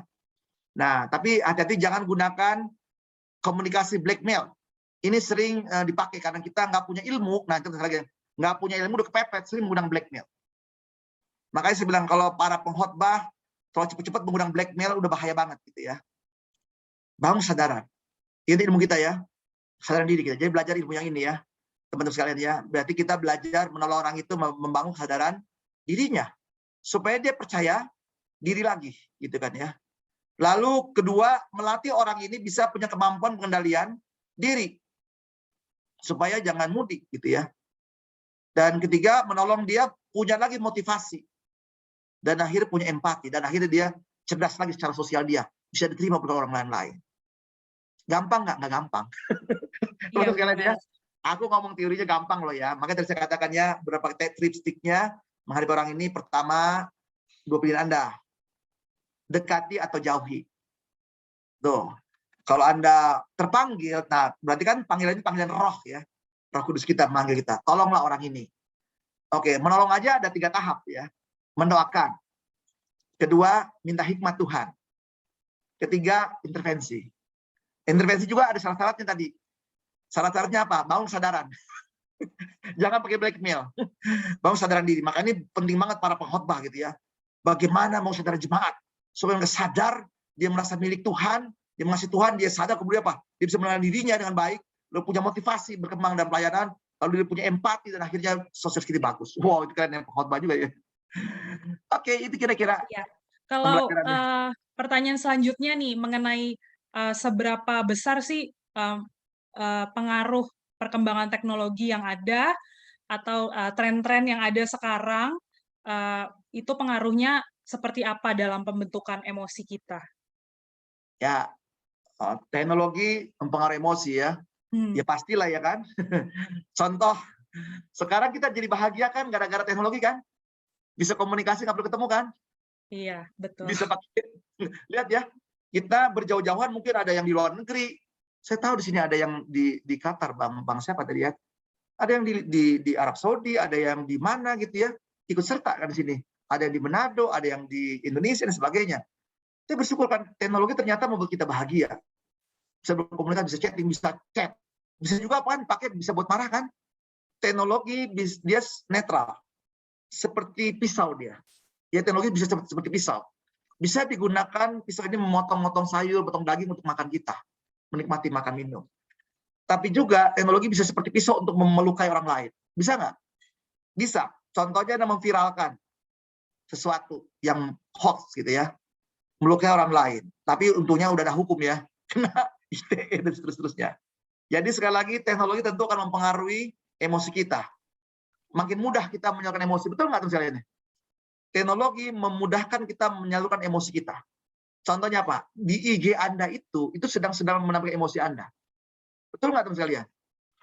Anda sedang bahagia berlibur ke daerah-daerah istimewa dan segala macam bagus-bagus. Lalu Anda apa? Tampilkan emosi Anda bahagia, tertawa terbahak-bahak teman-teman. Anda sedang makan, emosi bahagia. Anda sedang berduka, sampaikan juga, betul nggak? Itu tempat Anda mewujudkan emosi Anda. Dan orang lain langsung apa? Muncul empati. Makanya teman-teman, ketika ada orang sedang menampilkan emosinya, jangan pelit-pelit ya, berempati. ya sapa aja dengan baik ya. Dan juga jangan sampai juga berlebih-lebihan kan ya, seperti itu ya. Seperti itulah. Memang tidak mudah ya teman sekalian ya, mengelola teknologi itu. Kira-kira begitu gambaran saya tentang teknologi. Oke. Ini ada yang share juga nih, sekaligus bertanya sih, apakah cerdas emosi itu bisa dikatakan tidak baper, bawa perasaan, memutus komunikasi dengan siapa saja di sekitar kita, dan menerima segala yang baik dan tidak baik dari diri atau orang lain, dan tetap fokus pada tujuan untuk menghasilkan sesuatu yang baik pada pekerjaan kita? Memutus, ini kata-kata kunci memutus ya. Betul Iya, ya? di sini Kata-kata memutus tulisannya ya. memutus komunikasi. Oh, Tidak hati-hati ya. baper, tidak baper ya. Kita kan manusia sosial kan. Iya, benar. Kita manusia baik teman-teman sekalian ya. Kita manusia sosial. Memang teknologi yang tadinya jauh jadi dekat, kayak gini kan, jauh jadi dekat. Yang dekat jadi jauh. Nah, itu hati-hati juga. Nah, jadi untuk kita memutus sosial kita agak berat. Toh dimanapun kita sekarang ingin berjejaring ya, betul nggak teman sekalian? Manusia normal di zaman sekarang ini, manusia normal ya, umumnya ya, itu berusaha untuk membangun jejaring sosialnya. Baik menggunakan teknologi atau menggunakan komunitas, betul kan ya? Nah, jadi ini secara umum ya. Tapi kalau Anda pun memilih untuk memutus komunikasi, tentu jelas tujuannya. Contoh tujuannya, mau berpuasa, mau berkontemplasi, itu lain persoalan ya. Karena saya juga pernah dulu belajar berkontemplasi di rumah di Mardiwana ya, di Katolik ya, selama 1 minggu ya. Ya itu udah saya memutuskan diri kan semua orang. Itu jelas ya. Saya memutuskan diri dengan komunikasi dengan orang lain, handphone semuanya selesai, semuanya saya bermeditasi. Mengenal diri. Itu didampingi oleh pastor gitu kan ya. Mendengar suara gini, sendiri dibina, dibimbing dan seterusnya. Itu pengalaman 1 minggu. Berat banget. Berat banget gitu ya. Wow, teman-teman nggak tahu di sini ada yang pernah nggak mencoba itu ya? Memisahkan diri, memutus dengan sosial semua berhenti gitu ya. Tapi sosialnya sosial yang umumnya seperti itu gitu ya. Tapi sekali lagi harus punya tujuan jelas. Kenapa Anda memutus tersebut? Tapi sekali lagi kata kunci pertama kita masuk sosial, tentu nggak bisa selama-lamanya gitu ya. Pasti Anda kan mesti punya teman, berdialog dan sebagainya. Kira-kira begitu jawaban saya. Terima kasih. Oke. Nah, terima kasih. Apa ada yang ingin bertanya lagi? Oke, kita lanjut lagi nih, ada pertanyaan masih cukup banyak juga. Nih, Ya. ada yang bertanya, bagaimana cara menghadapi orang-orang yang toksik dan cenderung mengeluh di dalam tempat kerja? Dan serta mempengaruhi untuk tidak menyukai rekan kerja tertentu, jadi dia juga mempengaruhi, dan bagaimana agar kita tidak terpengaruh secara emosi terhadap mereka gitu, yang cenderung negatif tadi. Teman-teman, saya pernah baca buku. toksik, negatif, itu kecepatannya luar biasa. 2 kali Anda bertemu orang yang sama, kalau Anda nggak siap, nggak matang, langsung jadi masuk dalam pikiran kita. Bahkan bisa jadi habit kita, katanya begitu ya, saya baca-baca buku. Pengaruhnya Tapi cepat gitu ya? Cepat banget ya. Kita belum bicara setan ya, belum bicara iblis, kita belum bicara teori spiritual gitu ya, belum bicara iblis menggunakan itu ya, saya bicara teori umum nih. Itu saya pernah baca referensi. Tapi untuk hal positif, membangun positif 8 kali pengulangan itu belum tentu terjadi jadi habit. Oh, justru Nah, malah yang positif lebih lama. lama. Contoh aja Anda mau belajar kuliah bagus-bagus kan, lama banget belajar kan, mesti mengulang teori. Anda punya keistimewaan belajar gitu ya. Tapi ini kan kita belajar ada macam-macam, ada belajar tentang keilmuan kita atau belajar sosial kita gitu ya. Nah sekali lagi memang itu tidak mudah jadi ya. Nah kalau memang sudah jelas-jelas tadi kan ya teman kita toksik, itu Anda sudah menyimpulkan bisa kata toksik aja udah keren. Berarti Anda sudah belajar ilmu kecerdasan emosi, itu udah bagus, udah jempol. Berarti Anda sudah bisa memilih. Jadi dalam diri Anda sudah punya pisau yang tajam, seperti firman Tuhan katakan gitu kan. Firman Tuhan sudah punya pisau yang tajam, bisa membelah gitu kan ya. Itu sudah langkah bagus. Nah, tinggal langkah kedua. Apalagi Anda bisa tadi diajak, distimulasi orang lain, stimulasi. Memang itu pilihan kita sekali lagi ya. Tentu pilihan itu mengandung risiko semua. Nah, itulah disebut nanti kita akan ada konflik dalam diri kita gitu ya. Nah, pilihan kita dalam diri kita, apa yang kita mesti mau pilih di sini nih? Apa tadi kita, langkah-langkah tadi jelas ya. Pertama, apa diri kita udah siap menghadapi orang ini? Kita bisa menguasai diri kita. Menguasai tadi, di otak kita ini, kamusnya udah banyak belum? Ilmunya udah banyak nempel, jadi setiap orang kamu seperti ini ngajak-ngajak, berarti saya terjemahannya apa? Ini teman-teman yang nggak gampang ini ya. Membuat suatu pernyataan-pernyataan orang lain yang negatif, kita punya terjemahannya. Ini dibilang apa? Kamus kepribadian kita. Kamus pribadi kita. Kamus kesadaran diri kita. Setiap orang mengatakan menyebalkan, apa terjemahan dalam pikiran kita? Oh ya, kalau dia mengatakan kata menyebalkan, terjemahan saya adalah orang ini sebenarnya sedang sakit. Saya perlu tolong orang ini. Saya bisa menolong orang ini, gitu ya. Saya perlu bantu orang ini. Kalau saya disebut sebagai orang menyebalkan, berarti saya harus belajar. Belajar kan ya? Coba saya cari tahu, saya tanya orang ini, apa sih hal yang menyebalkan diri saya? Mungkin saya, kalau Anda belajar teori Johari Window ya, pernah belajar kan ya? Johari Window, ada yang orang lain tahu, ada yang orang lain tidak tahu. Ada yang kita tahu, ada orang lain tidak. Kita tahu, orang lain tidak tahu, gitu ya. Nah ini jadi ada saya tahu, orang lain tidak tahu. Berarti bidang rahasia kita. Ada orang lain tahu, tapi kita tahu. Ini namanya bidang ketidaksadaran kita, gitu ya. Jangan-jangan di sini nih, kamu sebenarnya bawa badan loh. Sedangkan kita yang bawa badan nggak ngerasain tuh bawa badan. Iya betul juga ya. Betul. Aku juga bener juga ya. Terima kasih ya. Kau sudah membangun kesadaran. Berarti kan itu kalau teori Johari Window itu menolong kita banget loh. Berefleksi gitu ya. Oh iya terima kasih gitu kan. Nah jadi kalau kita sudah jelas orang itu mau mempengaruhi kita menjadi hal buruk, tergantung kita punya power nggak Anda secara emosional Anda. Kalau Anda punya kesiapan ini, ya udah Anda melakukan apa di sini? Melawan. Melawan dalam arti apa? Orang ini perlu saya tolong. Perlu saya bangun kesadaran diri. Kenapa dia melakukan itu? Apa sih yang menguntungkan buat dia? Gitu ya, memusuhi orang lain. Jadi toksik orang lain. Lalu bagaimana? Pokoknya 5 angka ini deh. Makanya tolong dibelajar di bukunya Daniel Goleman ya. Ini ilmunya keren banget.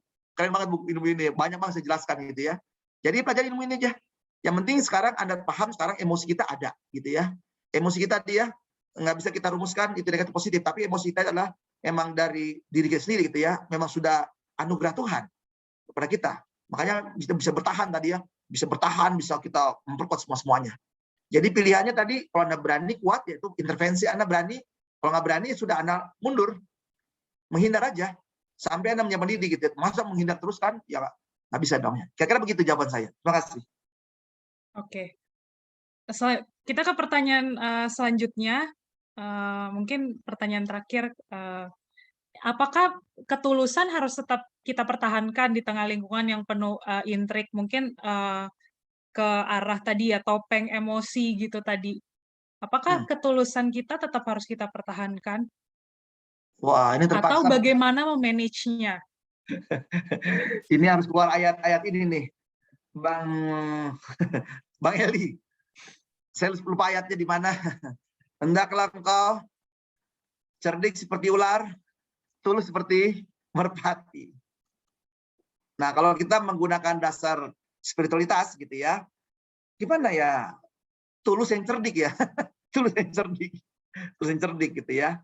Nah, kalau boleh tahu ini konteksnya apa ya? Konteksnya kalau tahu ceritanya nih. Pertanyaan ini konteksnya apa? Iya Bang, makasih Bang. Ya, terima kasih. Kebetulan kan aku kan kerja di pemerintahan ya Bang. Iya. Itu sih sebenarnya udah gambaran lah. Ya topeng-topeng tadi lah Bang. Iya. Topeng-topeng itu yang bahkan saya lihat sincerity kita itu malah di misuse kan. Iya. Jadi, mungkin itu aja sih Bang yang mau saya, makanya menarik sih Bang. Cerdik seperti ular, seperti merpati. Cuman pengen tahu nih batasannya kayak gimana sih gitu loh. Apakah kadang-kadang kita harus ngelempar isu ini juga buat ngecoh gitu kan? Paham ya Bang ya? Ini kayak ilmu perang juga nih Bang. Merasa udah paham lah Bang. Ini nih yang nggak mudah Bang, karena ya itu tadi di misuse ya. Di misuse benar-benar butuh hikmat banget deh Bang. Itu aja sih. Terima kasih Bang. Setuju Bang. Ini memang sekarang ini tidak mudah ya. Makanya saya bilang tadi kan, ini pun terjadi, ada bagian ini yang terjadi dalam diri saya. Ini ada loh. Sekalian, saya jujur loh ya. Ini ada sering muncul, tiba-tiba muncul. Kenapa muncul ya? Gimana cara mengontrolnya gitu ya? Sadar. Tadi kan apa namanya tadi? Sekali lagi ini sering muncul dalam diri saya juga. Poin-poin ini kan gitu ya. Nah, cepet-cepet apa? Kembali ke ilmunya. Ilmunya apa tadi? Pengendalian diri. Kan ilmunya langsung ke sini kan tadi ya. Oh ya, sadar Johnson. Ayo sadar dong. Jangan lupa diri. Kendalian diri dong. Nah, ini makanya terus berkembang. Maka saya bilang ya, ilmu cerdas emosi ini ilmu pembelajaran seumur hidup. Dan kita bersyukurnya apa? Kita punya Tuhan, punya Roh Kudus menolong kita. Supaya kita bisa cerdas, jangan sampai ini gagal kita ya. Tampil ini topeng-topeng emosi kita di sini. Nah, ini yang ketidakjujuran emosi kita ya.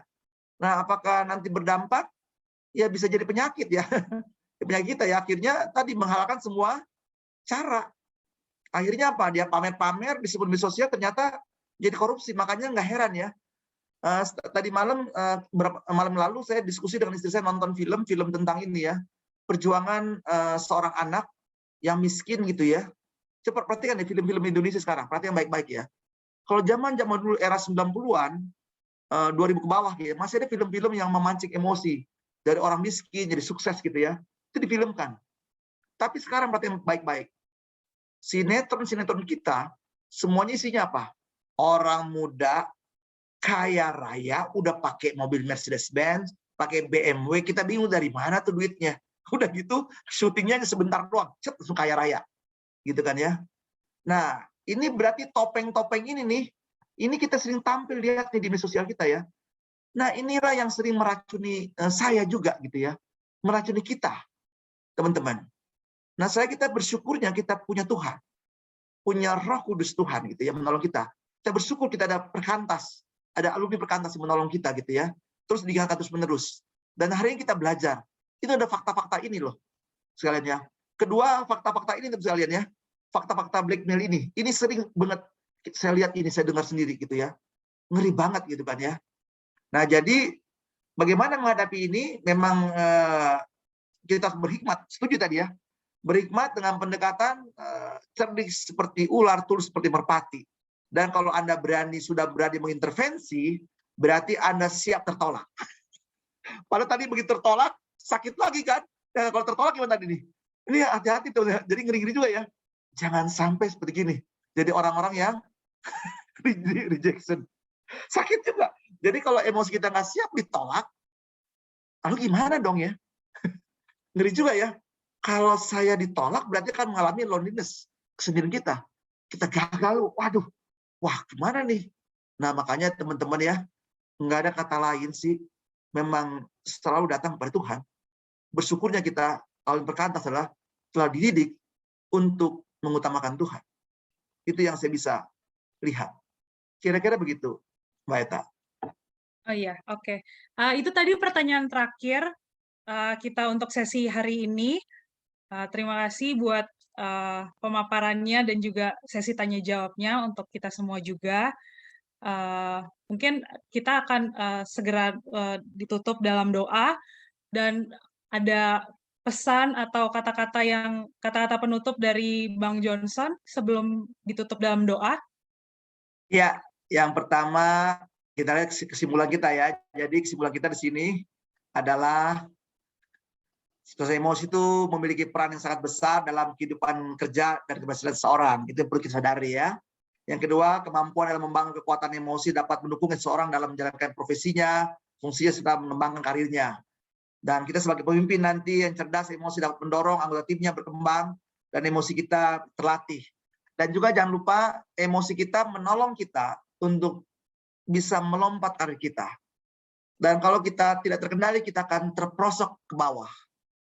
Pembuktiannya adalah pembuktian emosi kita adalah tadi ya, kalau dalam profesional adalah tercapai target kita. Yang kedua adalah Anda punya terus-menerus empati kepada perusahaan Anda. Buktinya apa?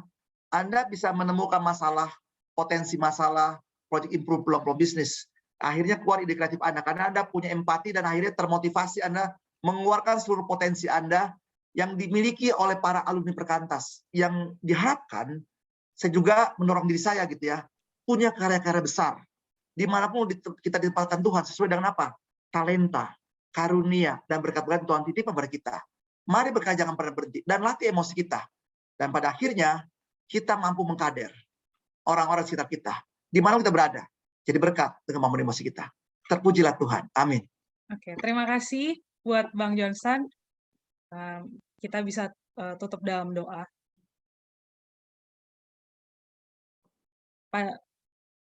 Yang tutup dalam doa itu Bang Johnson dipersilakan. Baik, mari kita berdoa. Terpujilah Engkau Allah Bapa, Allah Anak, Allah Roh Kudus, Allah yang disembah Abraham, Ishak dan Yakub. Engkau Allah yang maha dahsyat, yang menolong kami bertumbuh di dalam suatu komunitas alumni Perkantas Tuhan. Terima kasih Engkau menjadikan wadah yang luar biasa, di mana kami saling belajar Tuhan sesama alumni, saling sharing dan berbagi. Dan malam ini kami boleh sharing tentang kecerdasan emosi Tuhan. Terima kasih Engkau telah menitipkan emosi kepada setiap pribadi kami. Dan kami terus belajar Tuhan, supaya kami cerdas mulai emosi kami dalam tuntutan kami sebagai seorang profesional. Dan Tuhan, kami percaya melalui Roh yang Kudus, memberikan kami hikmat pengetahuan, supaya kami terus belajar tentang bagaimana melalui emosi secara cerdas. Sesuai dengan didikan firman-Mu Tuhan, supaya kami semakin mantap berkembang, sebagai profesional dan kami bisa terus Tuhan, Engkau pakai dimanapun kami berkarya. Kami mampu mencapai target kinerja kami mampu berkontribusi, kreativitas kami, dan kami mampu memuridkan, mengkader orang-orang di sekitar kami. Semua baik dalam nama Tuhan. Sekali lagi Tuhan, terima kasih Engkau telah menguasai semua teknologi yang kami gunakan saat ini. Kami sedang dengan baik. Terima kasih Tuhan, biarlah kami semua boleh belajar bersama, sekiranya Tuhan menolong kami lebih lanjut supaya kami bisa mempelajari tentang emosi dengan baik lagi. Terpujilah Engkau Bapa, Yesus dan Roh Kudus, dan di dalam nama Yesus Kristus dan mengucap syukur. Amin.